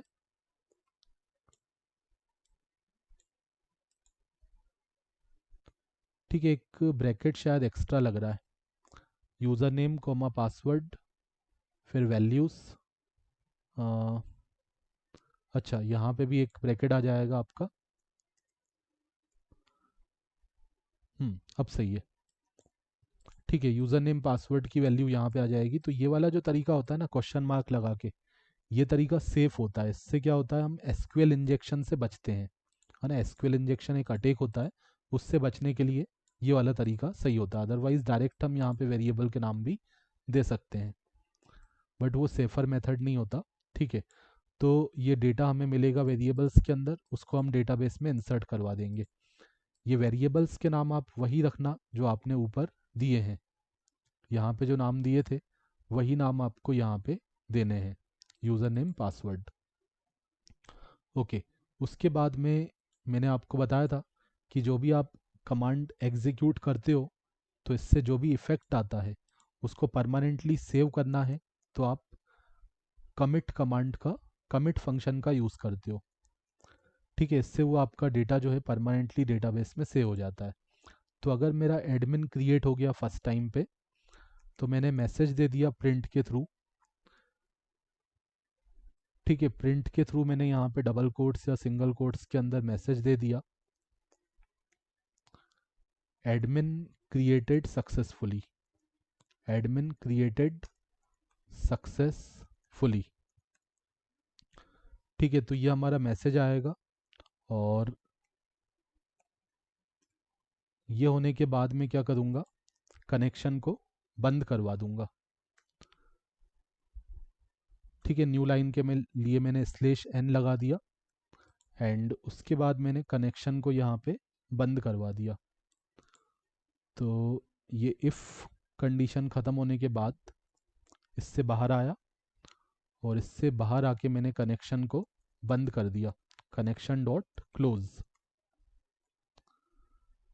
ठीक है, ऊपर भी हमने सही किया था, ये कनेक्शन है ना। इंडेंटेशन का ध्यान देना। ओके, इंडेंटेशन मतलब ये जो स्पेस होता है ना, ठीक है, पाइथन में ये स्पेस का बहुत ज़्यादा ध्यान देना पड़ता है। ये इफ़ के अंदर वाला जो पार्ट है, मतलब ये जो हमने इंडेंटेशन दिया है, तो इससे ये पता चल रहा है कि ये सारा जो पार्ट है वो इस इफ़ वाले ब्लॉक के अंदर है, और ये जो है इफ़ के बाहर है, इस फंक्शन के अंदर है वो। ओके, तो ये कनेक्शन क्लोज हो गया। तो देखो, ये काम आपका तभी होगा, आप एडमिन का सेटअप तभी करवाओगे जब एडमिन पहले से डेटाबेस में नहीं होगा। अगर आपने एक बार डेटाबेस में एडमिन डाल दिया तो आपका ये कंडीशन गलत हो जाएगा, उस केस में आपका ये वाला पार्ट नहीं चलेगा। ठीक है, तो उस केस में आप देखोगे आपको ये एडमिन क्रिएट करने वगैरह का ऑप्शन नहीं आएगा, डायरेक्ट आपसे क्या मांगा जाएगा, लॉगिन यूज़र का डेटा मांगा जाएगा लॉगिन करने के लिए। ओके, चलो, अब ये जो मैंने खुद का फंक्शन बनाया है इनपुट अंडरस्कोर पासवर्ड, ये मुझे बनाना पड़ेगा, ये तो मैंने कॉल किया है। तो पासवर्ड के लिए मुझे मास्किंग कैसे करना है, मतलब पासवर्ड हमारा स्टार के फॉर्म में डिस्प्ले हो, तो उसके लिए मैं एक फंक्शन बना लेता हूँ जो नाम मैंने नीचे दिया है उसी नाम का। ओके, तो इस नाम का मैंने एक फंक्शन बनाया, एंड इसके अंदर मैंने एक डिफ़ॉल्ट वैल्यू रिसीव कर ली पैरामीटर के अंदर। मैंने यहाँ पे एक नाम दे दिया प्रॉम्प्ट, और यहाँ लिख दिया एंटर पासवर्ड। ठीक है, तो वैसे तो हम यहाँ पे वैल्यू पास कर रहे हैं, यहाँ वैसे तो हमने यहाँ पे लिखा है एंड क्रिएट एडमिन पासवर्ड या फिर एंटर पासवर्ड। अगर ये वैल्यू हमने खुद से दी है तो वो वैल्यू डिस्प्ले होगी, और हमने अगर वैल्यू नहीं भी दी होगी वहाँ पे तो ये वैल्यू आ जाएगी। ओके, तो ये डिफ़ॉल्ट वैल्यू हमने डाल दी। अगर नहीं वैल्यू मिली तो ये वैल्यू एटलीस्ट मिल जाएगी, बट वहाँ से दी है तो वैल्यू मिलेगी। ठीक है, फिर यहाँ पे हमने प्रिंट का यूज़ किया। प्रिंट का यूज़ करके देखो, पासवर्ड एंटर करवाएंगे तो सबसे पहले हम ये मैसेज यूज़र को दिखाएंगे। तो मैंने ये मैसेज दिखा दिया, प्रॉम्प्ट नाम के वेरिएबल में जो मैसेज है वो दिखा दिया, और यहाँ पे मैंने लगा दिया एंड इक्वल टू ब्लैंक। अब क्या होता है ना कि प्रिंट फंक्शन का काम क्या होता है, जनरली वो प्रिंट करवा के न्यू लाइन में चले जाता है ना, ये इसका डिफ़ॉल्ट बिहेवियर होता है। वो अपने आप एक स्लेश एन प्रोवाइड कर देता है, न्यू लाइन में भेज देता है। बट मैं पासवर्ड एंटर करवाऊंगा तो मैं चाहता हूँ कि मैं न्यू लाइन में ना जाऊँ, उसी लाइन में जैसे ये लिखा है एंटर पासवर्ड, उसी के आगे यूज़र पासवर्ड एंटर करेगा। तो मुझे न्यू लाइन में नहीं भेजना है। और जब आप न्यू लाइन में नहीं भेजते हो तो आपको एक चीज़ लगाना ज़रूरी होता है ना, इन केस कोई प्रॉब्लम ना आए तो आप ये लगा देते हो फ्लश इक्वल टू ट्रू, है ना। क्या होता है, कभी कभी ऐसा होता है कि जब तक नीचे नहीं जाता, मतलब स्लेशन नहीं मिलता, तो तब तक हमारा आउटपुट प्रिंट नहीं होता, मतलब प्रॉम्प्ट के अंदर जो वैल्यू है वो प्रिंट नहीं होगी। लेकिन मैं चाहता हूँ कि हमारी वैल्यू तुरंत प्रिंट हो जाए, तो मैंने क्या लगा दिया, फ्लश इक्वल टू ट्रू लगा दिया। तो जो भी हमने लिखा है वो तुरंत के तुरंत हमें दिख जाए। ठीक है, ऐसा नहीं है कि न्यू लाइन आएगी तब दिखेगा, ऐसा केस ना हो। तो फ्लश इक्वल टू ट्रू आप तब यूज़ करते हो जब जनरली आप न्यू लाइन नहीं देते हो। तो एंड इक्वल टू जब आप ऐसा लिख देते हो तो न्यू लाइन में नहीं जाएगा, उसी लाइन में रहेगा, और उसी लाइन में रहेगा तो मैं चाहता हूँ कोई बफर वगैरह वाला प्रॉब्लम ना आए। तो मैंने फ्लश इक्वल टू ट्रू लगा दिया ताकि जो भी मैंने प्रिंट करवाया है तुरंत प्रिंट हो जाए। ओके ओके, तो अब मुझे यूज़र से पासवर्ड एंटर करवाना है। तो शुरू में मैंने एक वेरिएबल बना दिया पासवर्ड नाम का, और उसमें क्या डाल दिया, ब्लैंक डाल दिया। ओके, अब यूज़र क्या करेगा, पासवर्ड एंटर करेगा, यहाँ पे ये मैसेज आएगा, इसी के आगे न्यू लाइन में नहीं जाएगा, इसी के आगे पासवर्ड वो एंटर करेगा। ठीक है, तो मुझे एक एक करके कैरेक्टर बाय कैरेक्टर यूज़र से पासवर्ड लेना है। ठीक है, तो मैं इनपुट के थ्रू नहीं लूँगा, इनपुट के थ्रू तो क्या होगा, पासवर्ड विजिबल हो जाएगा। तो मैं पासवर्ड को दिखाना नहीं चाहता हूँ, तो मैं यहाँ पे एक मॉड्यूल यूज़ करूँगा, import msvcrt। ठीक है, ये स्पेशली हमारे विंडोज़ के लिए होता है, इसका फुल फॉर्म होता है माइक्रोसॉफ्ट विजुअल सी रन टाइम, है ना। आई थिंक इसका फुल फॉर्म यही होता है, माइक्रोसॉफ्ट विजुअल सी रन टाइम, है ना। तो इसके थ्रू हमें कुछ फंक्शन मिलते हैं, जैसे गेट सी एच नाम का फंक्शन होता है इसके अंदर। गेट सी एच फंक्शन को कॉल करके, जैसे आपने सी में देखा होगा ना, सी लैंग्वेज में भी हम गेट सी एच लगाते थे कैरेक्टर बाय कैरेक्टर डेटा लेने के लिए। और गेट सी एच के अलावा एक गेट डब्ल्यू सी एच भी होता है, उसको हम यूज़ करेंगे। गेट सी एच से भी कर सकते हैं, बस उसमें जो होता है हमें फिर कन्वर्ट करना पड़ता है, क्योंकि गेट सी एच से जो हम कैरेक्टर जो मिलता है वो हमें रीड करने के बाद वो कैरेक्टर जो हमें रिटर्न करता है तो वो बाइनरी फॉर्मेट में रिटर्न करता है। तो उसमें फिर हमें वापस उसको कन्वर्ट करना पड़ता है स्ट्रिंग के फॉर्म में, तो वो थोड़ा सा एक्स्ट्रा लॉजिक लगाना पड़ता है। पहले मैंने, हालांकि वही पहले मैं यूज़ करता था, बट बाद में मैंने गेट डब्ल्यू सी एच को यूज़ किया, तो उससे थोड़ा सा ईजी हो जाता है, आपके लिए ईजी रहेगा। ठीक है, तो अब यूज़र पासवर्ड एंटर करेगा। ठीक है, कैरेक्टर एंटर करेगा, इसके थ्रू हम character bye character data input करवाएंगे। तो हमें नहीं पता कि कितने कैरेक्टर यूज़र डालेगा, कोई हो सकता है 3 कैरेक्टर डालेगा, कोई पासवर्ड में 4 कैरेक्टर डालेगा। तो हमें नहीं पता कि यूज़र कितने कैरेक्टर डालेगा। ठीक है, और हमें कंटिन्यू कैरेक्टर जब तक वो डालेगा हमें लेना है। तो हम क्या करते हैं, एक लूप लगाते हैं, इनफाइनाइट लूप। तो मैंने लिखा वाइल ट्रू। वाइल ट्रू का मतलब क्या है, ये लूप जो है इनफाइनाइट है, लगातार चलता रहेगा। तो जब भी ये लूप चलेगा तो मुझे यूज़र से एक एक कैरेक्टर लेते जाना है। तो मैंने लगा दिया यहाँ पे, पहली बार जब लूप चला, दूसरी बार चला, तीसरी बार चला, जब भी चलेगा, जितनी बार भी चलेगा, तो मुझे गेट WCH इस फंक्शन का यूज़ करके यूज़र से कैरेक्टर लेते जाना है। इसका काम है एक कैरेक्टर यूज़र से लेने तक स्क्रीन को रोकना। तो एक कैरेक्टर डाला और वो कैरेक्टर ये हमें रिटर्न करेगा, उसको मैंने कैरेक्टर नाम के वेरिएबल में रिसीव कर लिया, है ना। जो भी कैरेक्टर यूज़र ने डाला उसको यहाँ पे रिसीव कर लिया।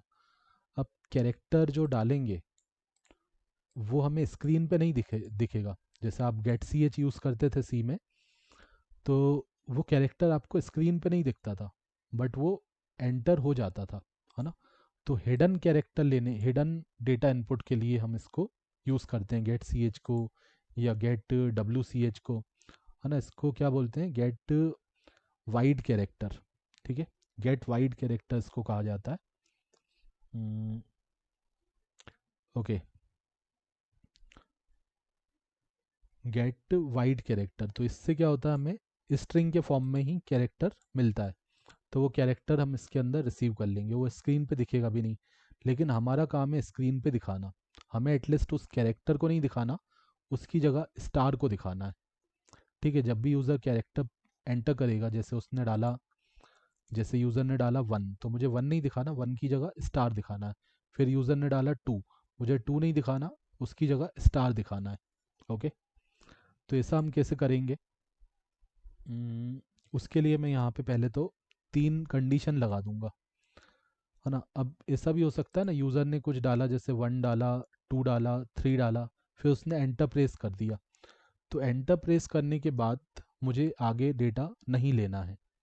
या फिर मान लो जो यूज़र है उसने कुछ डेटा यहाँ पे डाला, लेकिन फिर उसको मिटाना है, थोड़ा उसका गड़बड़ हो गया कुछ, तो मिटा भी तो सकता है वो।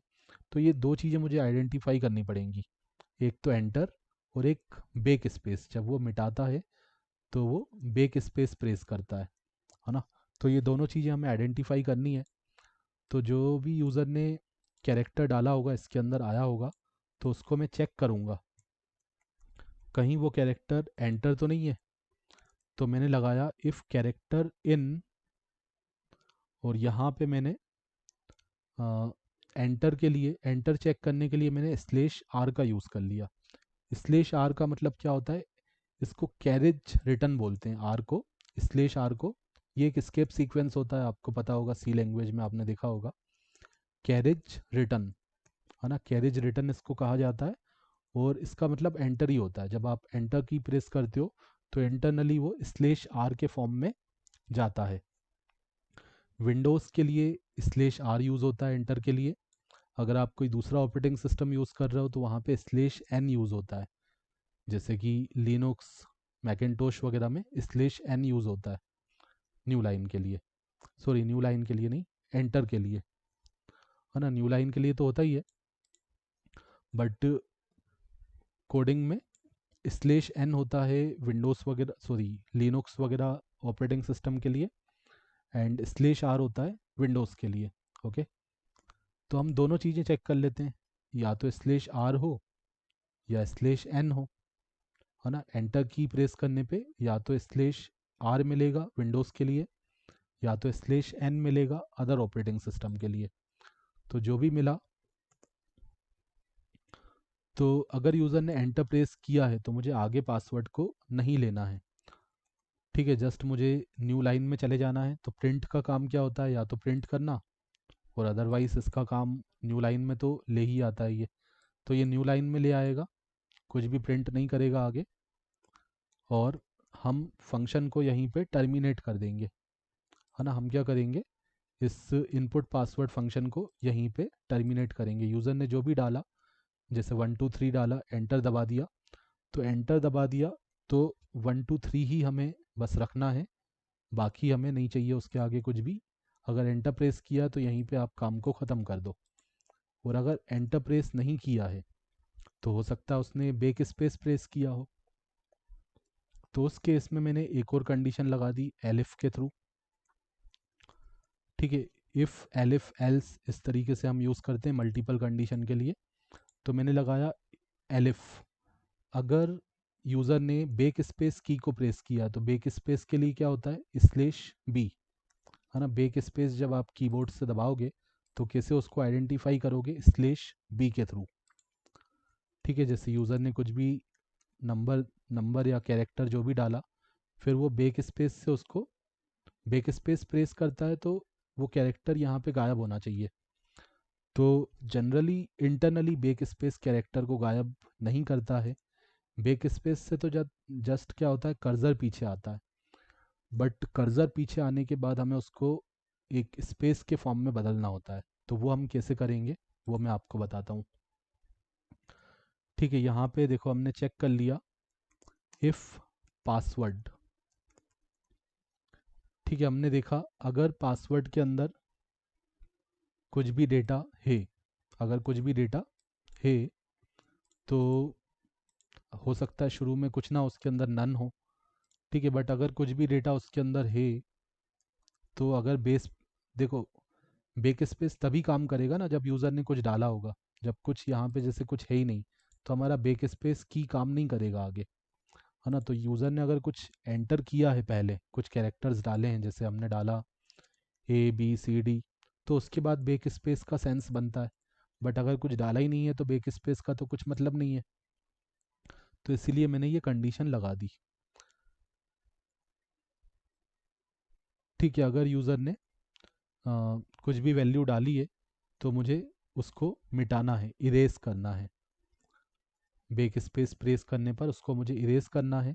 तो हम प्रिंट फंक्शन का भी यहाँ पे यूज़ कर सकते हैं, बट प्रिंट का क्या होता है ना, प्रिंट के साथ एक प्रॉब्लम होती है कि वो स्लेश एन प्रोवाइड कर देता है ना। तो मैं क्या करता हूँ यहाँ पे एक इंपोर्ट स्टेटमेंट एक और दे देता हूँ, और मैं इंपोर्ट कर लेता हूँ सिस को। ठीक है, सिस के थ्रू भी हम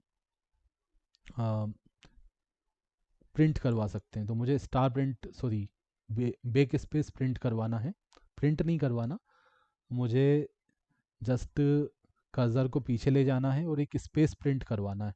ठीक है, मैं आपको बताता हूँ। देखो मैंने लिखा sys dot std out standard output.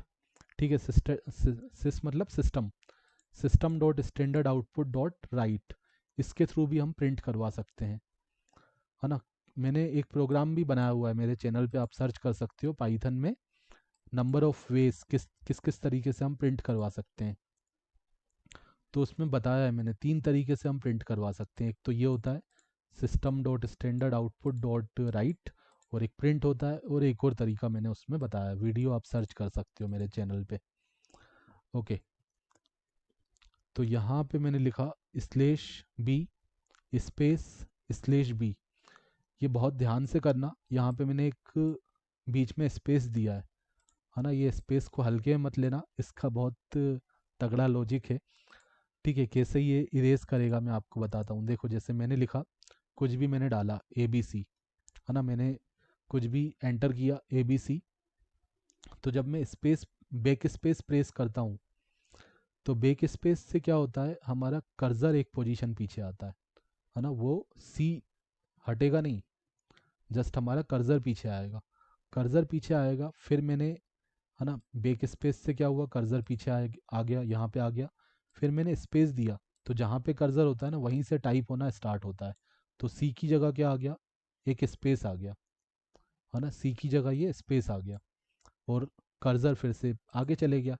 लेकिन मुझे कर्सर को फिर से वापस लेके आना है, तो मैंने फिर से लगा दिया एक बैक स्पेस, तो ये कर्सर हमारा पीछे आ गया। ठीक है, तो क्या बचा यहाँ पे, AB बचा, और कर्सर B के बाद आ गया। ठीक है, तो हमने क्या किया, अगर ABC मैंने डाला और यहाँ पे बैक स्पेस से क्या हुआ, एक कदम पीछे गए, फिर हमने स्पेस दिया, तो ये स्पेस कहाँ पे आ जाएगा, C की जगह आ जाएगा, है ना। C की जगह स्पेस आ जाएगा, और फिर बैक स्पेस दिया तो हमारा कर्सर जो कि यहाँ पे ब्लिंक कर रहा था वो वापस आ जाएगा। तो इस तरीके से क्या होगा, कर्सर पीछे भी चले जाएगा और वो कैरेक्टर गायब भी हो जाएगा, इरेज भी हो जाएगा। और मैंने आपको बताया था जब भी हम स्लेशन नहीं देते, जैसे राइट फंक्शन क्या करता है, स्लेशन नहीं प्रोवाइड करता है, तो उस केस में आपको फ्लश ज़रूर यूज़ करना चाहिए। अदरवाइज़ क्या होता है ना, ऐसा हो सकता है, जनरली होता भी है, नहीं भी होता है कभी, तो हो भी सकता है कि आपका जो है आपने जो भी यहाँ पे किया है वो बफर में हो, है ना, तुरंत प्रिंट ना हो। तो मुझे तुरंत वो काम करना है, तो मैं फ्लश लगा दूंगा। ठीक है, जो भी मैंने प्रिंट करवाया वो तुरंत में हो, तो मैंने यहाँ पे फ्लश कर दिया। तो ये आप ध्यान देना, स्लेश बी फिर स्पेस फिर स्लेश बी, है ना, मतलब बेक स्पेस फिर बेक स्पेस। इससे क्या होगा, वो आपका जो कैरेक्टर आप मिटाना चाहते हो वो मिट जाएगा, है ना। पीछे किया बेक स्पेस से, फिर स्पेस दिया, फिर बेक स्पेस से पीछे आ गए। ठीक है, तो ये आपको लॉजिक समझ में आया होगा। एंड अब देखो, जब हमने कुछ मिटा दिया तो अब पासवर्ड वेरिएबल के अंदर जो भी था, जितने भी कैरेक्टर थे, तो मुझे उसमें से लास्ट वाला कैरेक्टर हटाना है ना। अगर स्लेश बी एक बार प्रेस करता है यूज़र, तो एक कैरेक्टर को हमें हटाना है। ठीक है, वो कैरेक्टर हमारी स्क्रीन से तो हट गया, बट इसके अंदर से भी वो हट जाना चाहिए, है ना, वेरिएबल के अंदर से भी हट जाना चाहिए। तो मैंने यहाँ पे कर दिया, वेरिएबल के अंदर आप क्या डाल दो, जो पहले था, यहाँ पे मैं स्लाइसिंग का यूज़ कर लूँगा। अब मुझे नहीं पता कि लास्ट कैरेक्टर कौन सी पोजीशन पे है, जी 1 पोजीशन पे है, 2 पोजीशन पे है, 10 पोजीशन पे है, कितने भी हो सकता है यूज़र ने कैरेक्टर डाले हों।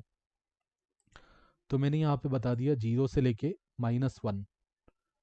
ठीक है, -1 मतलब लास्ट कैरेक्टर। अब मुझे नहीं पता ना लास्ट कैरेक्टर कौन सी पोजीशन पे है, तो -1 से मुझे क्या क्या मिलेगा, लास्ट कैरेक्टर जिस भी पोजीशन पे होगा वो मिल जाएगा। तो ये स्लाइसिंग जब हम करते हैं तो ये 0 से स्टार्ट होगा, जब मैंने कुछ नहीं दिया यहाँ पे तो वो 0 से स्टार्ट होगा, और कहाँ तक जाएगा, जो हमने नंबर दिया है उससे कम तक, है ना। तो ये पूरा स्लाइसिंग करके, मतलब लास्ट वाले कैरेक्टर को छोड़ के बाकी सब इसके अंदर ले आएगा, है ना। अगर ए बी सी था तो लास्ट वाले कैरेक्टर को हटाया और ए बी इसके अंदर आ गया। ओके, ठीक है, इतना होने के बाद नेक्स्ट हमें क्या करना है। हम्म, ये तो हमारा देखो हो गया एंटर के लिए, और ये हो गया बेक स्पेस का भी हमने लॉजिक लगा दिया, है ना। ये सब सही किया, ये चेक किया और ये सब लॉजिक लगा दिया, और इसमें वो कैरेक्टर गायब भी कर दिया। लेकिन अगर ऐसा नहीं है, यूज़र ने एंटर भी नहीं दिया, बेक स्पेस भी नहीं दिया, कोई वैलिड कैरेक्टर उसने डाला है, ए हो गया, कुछ नंबर हो गया, कैरेक्टर हो गया या नंबर डाल दिया एंटर और स्लेश बी के अलावा, तो उस केस में मुझे वो कैरेक्टर इसके अंदर अपेंड करना है, पासवर्ड नाम के वेरिएबल के अंदर अपेंड करना है। तो वो मैं करूँगा एल्स पार्ट में। ठीक है, तो मैंने यहाँ पे एल्स पार्ट बनाया, और यहाँ पे मैंने लगा दिया sys dot standard output.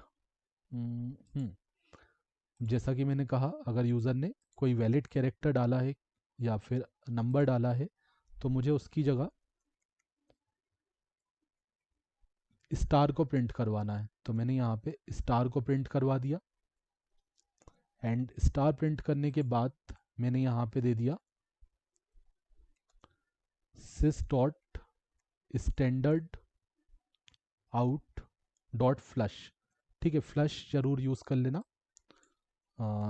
Otherwise क्या होता है, हो सकता है हमें स्टार तुरंत ना दिखे, जब हम एंटर करें तब दिखे, बट मैं तो चाहता हूँ जो भी यूज़र डालते जाए उसकी जगह हमें स्टार दिखते जाए। ओके, तो ये तो दिखाने का काम तो हो गया, लेकिन जो भी यूज़र ने कैरेक्टर डाला है वो मुझे इस वेरिएबल के अंदर अपेंड करवाते जाना है, क्योंकि हम एक एक कैरेक्टर करके डेटा लेते जाएंगे। ठीक है, ब्रेक लगा दिया, तो ब्रेक से क्या हो गया था, हमारा लूप टर्मिनेट हो गया था, है ना। एंटर प्रेस किया तो हमारा लूप टर्मिनेट करवाने के लिए हमने ब्रेक का यूज़ कर लिया। जब तक यूज़र एंटर नहीं प्रेस करेगा तो लूप चलता रहेगा।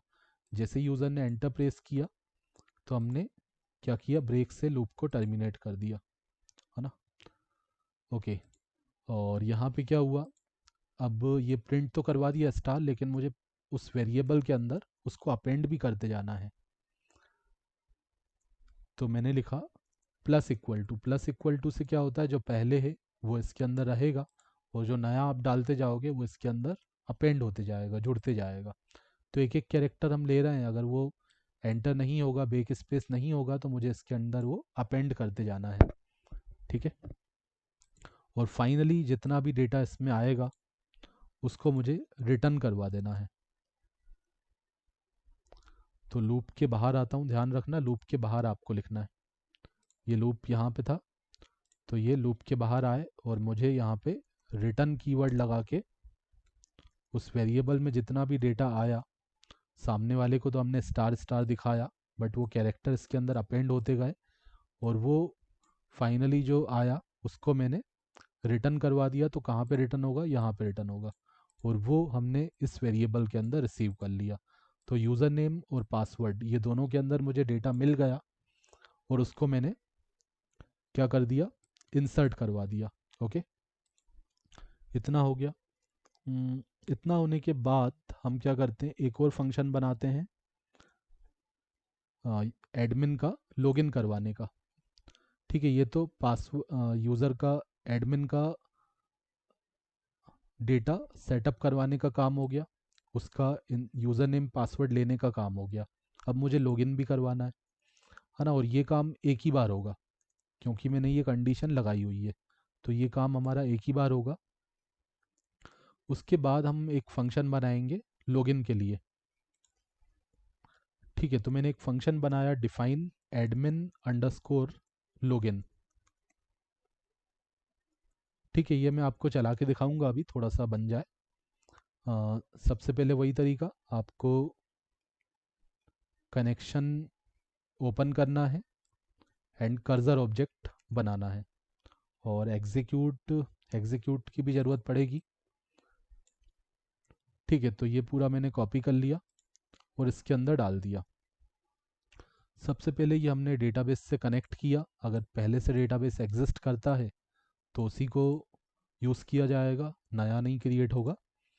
और कर्सर ऑब्जेक्ट बनाया, देन आफ्टर हमें लॉगिन करना है तो हमें यूज़र नेम और पासवर्ड लेना पड़ेगा, जो कि हम इनपुट फंक्शन के थ्रू लेंगे और वेरिएबल के अंदर रिसीव कर लेंगे। तो मैंने इनपुट के थ्रू यहाँ पे मैसेज दे दिया एंटर यूज़र नेम। ठीक है, एंटर यूज़र नेम लिखा तो ये मैसेज आएगा, यूज़र अपना नाम डालेगा, एडमिन अपना नाम डालेगा, तो वो इस वेरिएबल के अंदर रिसीव हो जाएगा। सिमिलरली यूज़र नेम के बाद हम रिसीव करेंगे पासवर्ड। ठीक है, तो इसको भी हमने एक वेरिएबल के अंदर रिसीव कर लिया। ठीक है, और जैसा कि मैंने कहा हम क्या यूज़ करेंगे, इनपुट अंडरस्कोर पासवर्ड, ताकि स्टार के फॉर्म में हमें डिस्प्ले हो। ठीक है, तो यूज़र जो भी पासवर्ड डालते जाएगा तो वो आपको स्टार के फॉर्म में डिस्प्ले होते जाएगा। ये मैसेज आएगा एंटर पासवर्ड, हमने मैसेज दिया है खुद का तो हमारा वाला आएगा, नहीं तो फिर डिफ़ॉल्ट वाला आएगा, ये वाला। ओके, तो user character bye character data देते जाएगा। गेट वाइड कैरेक्टर का मैंने यूज़ कर लिया ताकि स्ट्रिंग के फॉर्म में कैरेक्टर मिले, और ये जब कैरेक्टर लेता है तो वो स्क्रीन पे डिस्प्ले नहीं करता, तो उसकी जगह मुझे स्टार डिस्प्ले करना है, तो ये मैंने स्टार डिस्प्ले करने वाला कंसेप्ट लगा दिया। और यूज़र ने अगर एंटर प्रेस कर दिया तो मुझे आगे कैरेक्टर्स नहीं लेना है, और स्लेश बी प्रेस किया तो मुझे उस कैरेक्टर को मिटाना भी है, वो काम भी मैंने कर दिया यहाँ पे। ठीक है, एक वैल्यू को कम कर दिया, जो भी पासवर्ड वेरिएबल है उसके अंदर एक वैल्यू को कम करवा देंगे जब भी हम बैक स्पेस का बटन प्रेस करेंगे। ओके, इतना हो गया। इतना होने के बाद ये हमने यूज़र नेम और पासवर्ड एंटर करवाने के बाद मुझे इस डेटा को सर्च करना है टेबल के अंदर। तो मैंने लिखा select star from table name where, where condition लगा दी, where user name equal to question mark and password equal to question mark. ठीक है, देन आफ्टर मैंने यहाँ पे कॉमा का सिंबल लगाया, और उसके बाद मैंने लिखा यूज़र नेम कॉमा पासवर्ड। ठीक है, तो ये हम डेटाबेस से डेटा सर्च कर रहे हैं।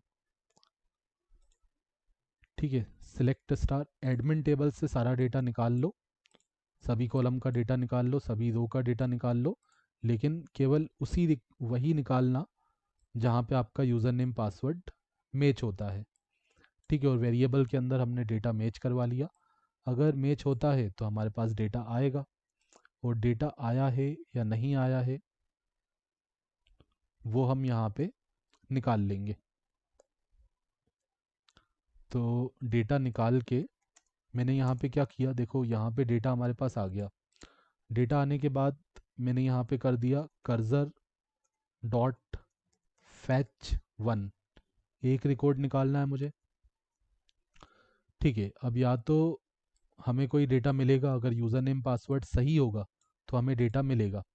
तो अगर एक रिकॉर्ड हमें मिला, उस यूज़र नेम पासवर्ड का एक रिकॉर्ड मिला, तो एडमिन के अंदर हम रिसीव कर लेंगे,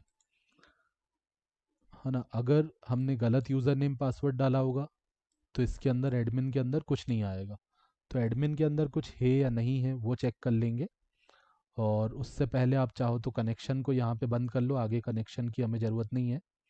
तो जैसे ही कनेक्शन का काम हो तो उसका तो आपको क्लोज कर देना चाहिए।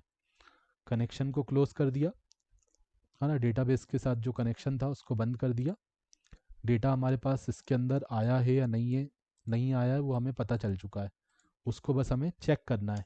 तो हमने चेक कर लिया, अगर सही यूज़र नेम पासवर्ड डाला होगा तो एडमिन के अंदर डेटा आया होगा।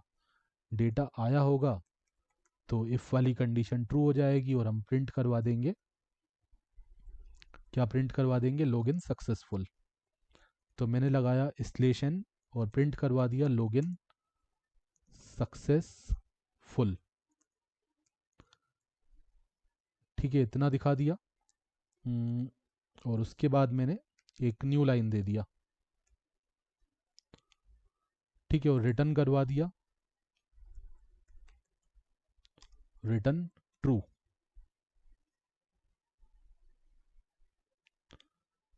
ठीक है, और अगर इसके अंदर कोई डेटा नहीं आया है, ठीक है, एडमिन के अंदर अगर कोई कोई डेटा नहीं आया है, ऐसा कब होगा, जब कोई भी इस नाम का कोई भी इस यूज़र नेम पासवर्ड का डेटा नहीं होगा, मतलब हमने गलत यूज़र नेम पासवर्ड डाला है, तो हम फॉल्स रिटर्न करवा देंगे। ये फंक्शन जहाँ भी कॉल होगा तो या तो वो ट्रू रिटर्न करेगा या तो फॉल्स रिटर्न करेगा। उसको कैसे हमें यूज़ करना है मैं आपको बताऊंगा। तो यहाँ पे मैंने एल्स का यूज़ कर लिया, और अगर गलत यूज़र नेम पासवर्ड एंटर किया है तो इफ़ वाली कंडीशन फॉल्स हो जाएगी, और हम मैसेज दिखा देंगे इनवैलिड क्रीडेंशियल्स। तो मैंने लिखा invalid credentials, invalid credentials, try again, try again. ठीक है, एंड देन आफ्टर मैंने रिटर्न करवा दिया रिटर्न फॉल्स। ठीक है, या तो ट्रू रिटर्न होगा या तो फॉल्स। अगर सही यूज़र नेम पासवर्ड होगा तो यहाँ पे ट्रू मिलेगा और ये ट्रू को रिटर्न करवा देगा, और अगर सही यूज़र नेम पासवर्ड नहीं होगा तो ये मैसेज आने के बाद फॉल्स को रिटर्न करवा देंगे। ये ट्रू फॉल्स कहाँ रिटर्न होगा, इस फंक्शन को जहाँ पे कॉल करेंगे वहाँ पे रिटर्न होगा। ठीक है, और अगर हमारा सक्सेसफुली लॉगिन हो गया तो मुझे यूज़र को एक मेन्यू दिखाना है, जो मैंने आपको दिखाया था 1 2 3 4 इस तरीके से लिस्ट आ रही थी, तो वो हमें बनाना है। तो यहाँ पे मैं एक फंक्शन बनाता हूँ शो अंडरस्कोर मेन्यू। ठीक है, ये बनने के जस्ट बाद मैं आपको एक बार रन करके दिखा दूंगा शो अंडरस्कोर मेन्यू। तो यहाँ पे ही मैंने एक इनफाइनाइट लूप लगा दिया, वाइल ट्रू। वाइल ट्रू मतलब ये लूप लगातार चलता रहेगा। तो इसको बंद कैसे करेंगे, ब्रेक कीवर्ड लगा के हम अंदर एक कंडीशन लगा के हमें ब्रेक करना पड़ेगा। तो सबसे पहले तो जब लूप चलेगा तो इसके अंदर भी हम थोड़ा सा एक वही डिज़ाइनिंग जो ऊपर हमने बनाया था हेडिंग देते समय वैसा ही बना देंगे। सबसे पहले तो मैंने एक स्लेशन दे दिया न्यू लाइन के लिए। देन आफ्टर मैंने यहाँ पे बता दिया कि इक्वल को प्रिंट करवा दो, मतलब एक लाइन बना दो इक्वल को 50 टाइम्स प्रिंट करवा दिया। ठीक है, बाकी आप देख लेना, 100 टाइम पे अच्छा आ रहा है, 70 टाइम पे अच्छा आ रहा है, तो उस हिसाब से आप लगा देना जितना बड़ा लाइन आपको चाहिए हो। तो लाइन आ गया। देन आफ्टर मैंने प्रिंट के अंदर दिखा दिया, यहाँ पे मैंने लिख दिया मेन मेन्यू। ठीक है, इस तरीके से थोड़ा अच्छा डिज़ाइन हम दे देते हैं। तो कुछ स्पेसेस में दे देता हूँ यहाँ पे 1 2 3 4 5 6 7 8 9 10, 10 स्पेसेस दे दिए। फिर मैंने लिख दिया मेन मेन्यू, फिर मैंने 10 स्पेस दे दिए, 1 2 3 4 5 6 7 8 9 10। ठीक है, 10 स्पेसेस मैंने यहाँ पे भी दे दिए। और उसके बाद सिमिलरली मैंने फिर से प्रिंट का यूज़ करके एक लाइन को दिखा दिया। तो इस बार मैंने इसको हटा दिया स्लेश एन को, जस्ट मैंने एक लाइन बना दी इक्वल सिंबल का यूज़ करके। एंड उसके बाद मुझे एक मेन्यू तैयार करना है ना, 1 2 3 जो लिख के आएगा वैसा बनाना है। तो मैंने यहाँ पे बता दिया 1 प्रेस करने पे आपका क्या होगा, एड स्टूडेंट का काम होगा। 1 प्रेस करने पर एड स्टूडेंट का ऑप्शन आएगा। और 2 प्रेस करने पर आप चाहो है ना, 1 प्रेस करोगे तो हमें एड स्टूडेंट वाला फंक्शन कॉल करना है, ये जस्ट दिखेगा। अभी हम एक स्विच स्टेटमेंट जो होता है पाइथन में, चॉइस होता है उसकी जगह, उसका यूज़ करेंगे।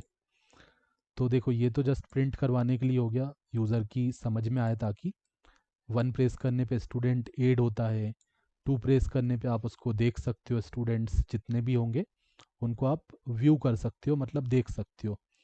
और सिमिलरली आप 3 प्रेस करोगे तो कोई दूसरा ऑपरेशन जैसे अपडेट का हो गया, अपडेट स्टूडेंट। और 4 प्रेस करोगे तो आप डिलीट का काम कर सकते हो। 4 पे हमने करवा दिया डिलीट स्टूडेंट, डिलीट स्टूडेंट। और 5th वाले ऑप्शन पे हमने दे दिया लॉग आउट, लॉग आउट या फिर क्विट लिख दिया, बंद करना है, लॉग आउट करना है, जो भी आप बोल सकते हो।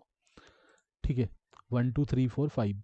ठीक है, 5 ऑप्शन हमने दे दिए, add view update delete and log out. उसके बाद मैंने फिर से इसी लाइन को दिखा दिया। ठीक है, आपके ऊपर है डिज़ाइनिंग जैसा आपको रखना हो, इक्वल दिखाना है, स्टार सिंबल दिखाना है, या कुछ और दिखाना है।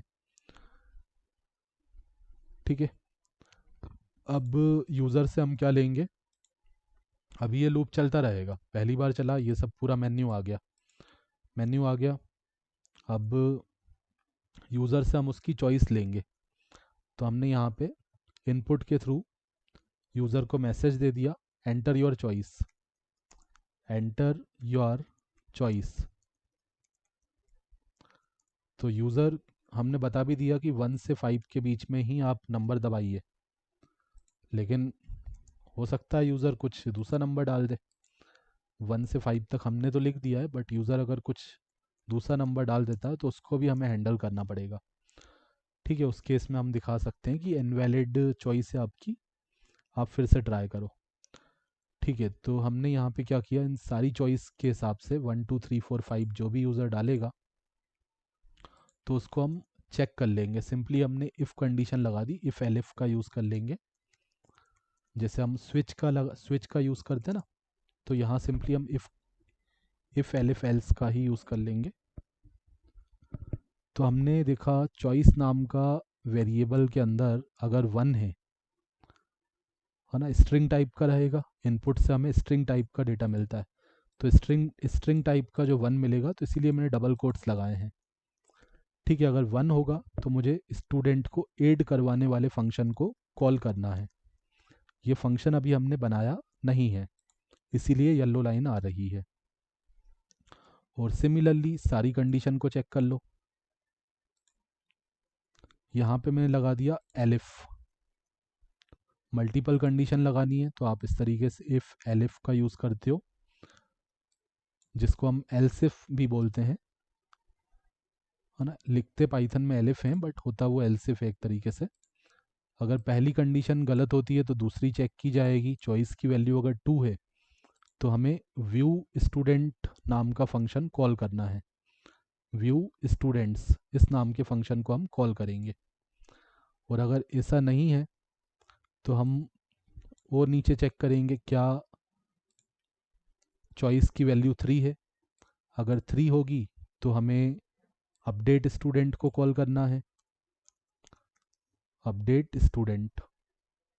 और अगर ऐसा भी नहीं है तो मैं आगे चेक करूँगा क्या चॉइस की वैल्यू 4 है।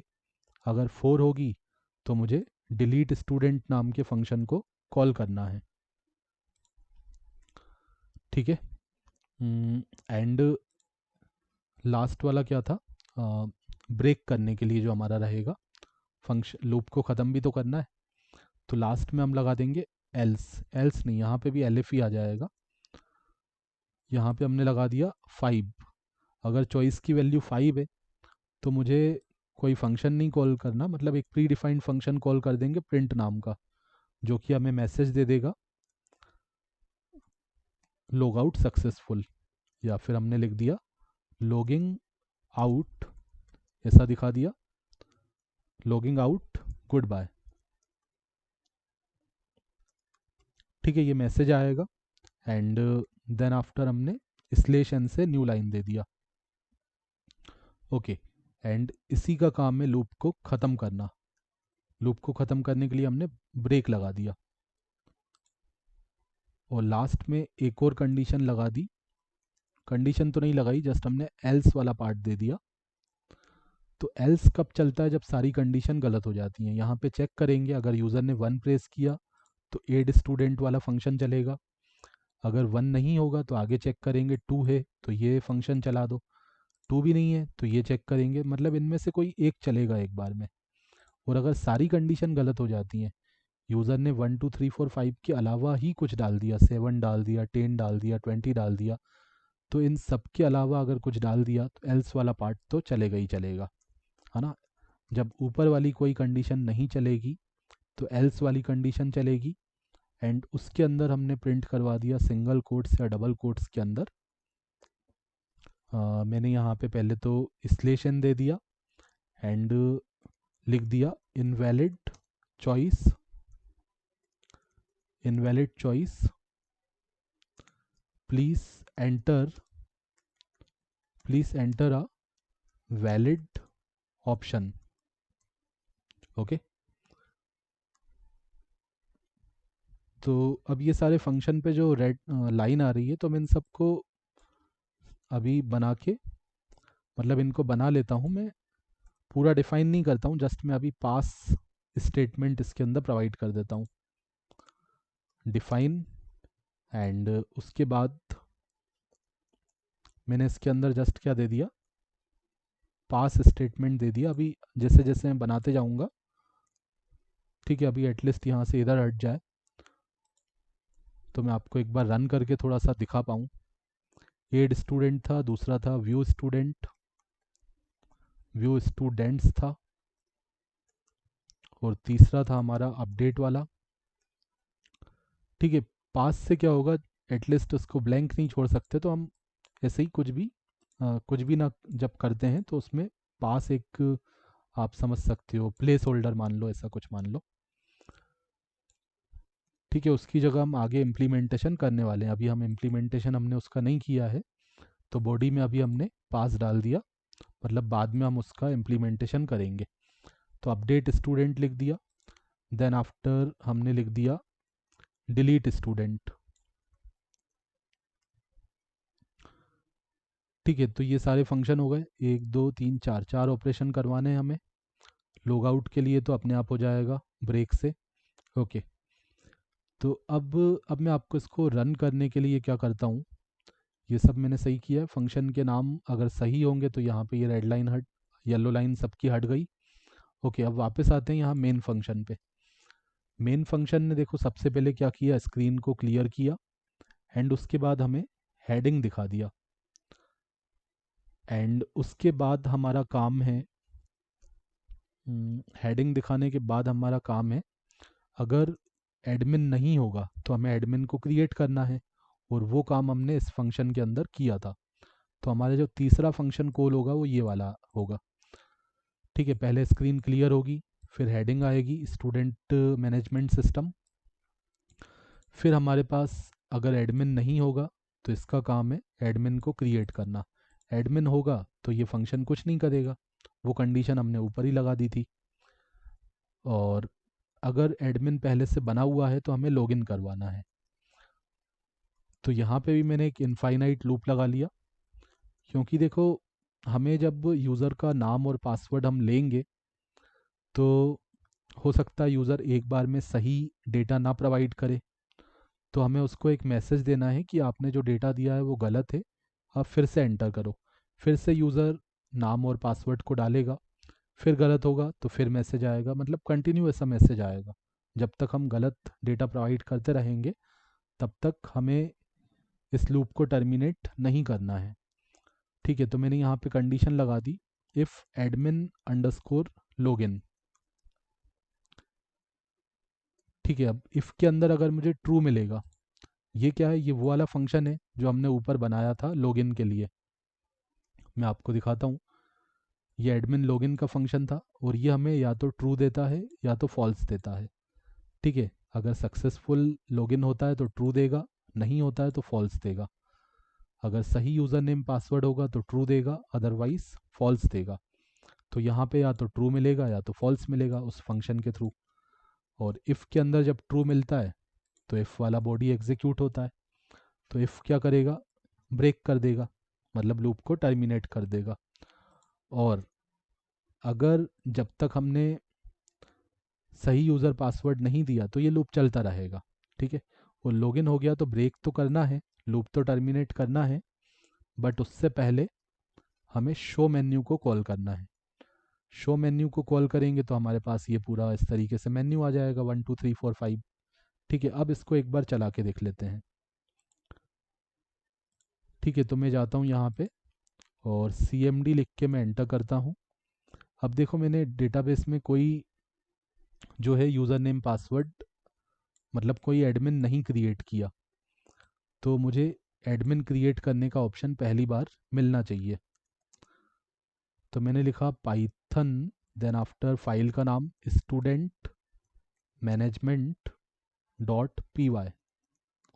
ठीक है, इतना लिखा, Python student management dot P Y.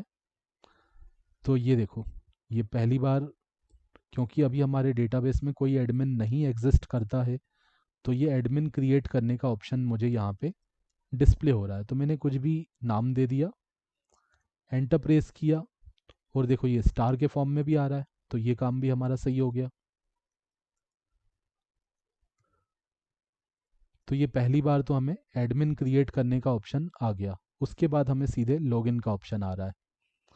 तो मैंने अगर गलत यहाँ पे डेटा दिया तो एंटर नहीं होना चाहिए। ठीक है, गलत डेटा पे मैसेज आ गया, इनवैलिड क्रेडेंशियल्स, ट्राई अगेन। तो ये हमने लूप को इनफाइनाइट रखा था, तो इसीलिए ये हमसे बार बार ऐसा मांगता रहेगा। तो अब मैंने सही डेटा दे दिया, सही डेटा देने के बाद मेरे पास ये मेन्यू आ गया, तो ये परफेक्ट वर्क कर रहा है। अब ये मेन्यूज हमने बनाए नहीं है, ये सारे फंक्शन अभी हमने ब्लैंक रखे हुए हैं। 5 प्रेस करता हूँ, जैसे मैं 7 प्रेस करता हूँ, 7 हमारे पास नहीं था, तो क्या आना चाहिए, invalid choice, please try again, please enter a valid option. ठीक है, और 5 प्रेस करता हूँ तो हमारा क्या हो गया, लॉग आउट हो गया।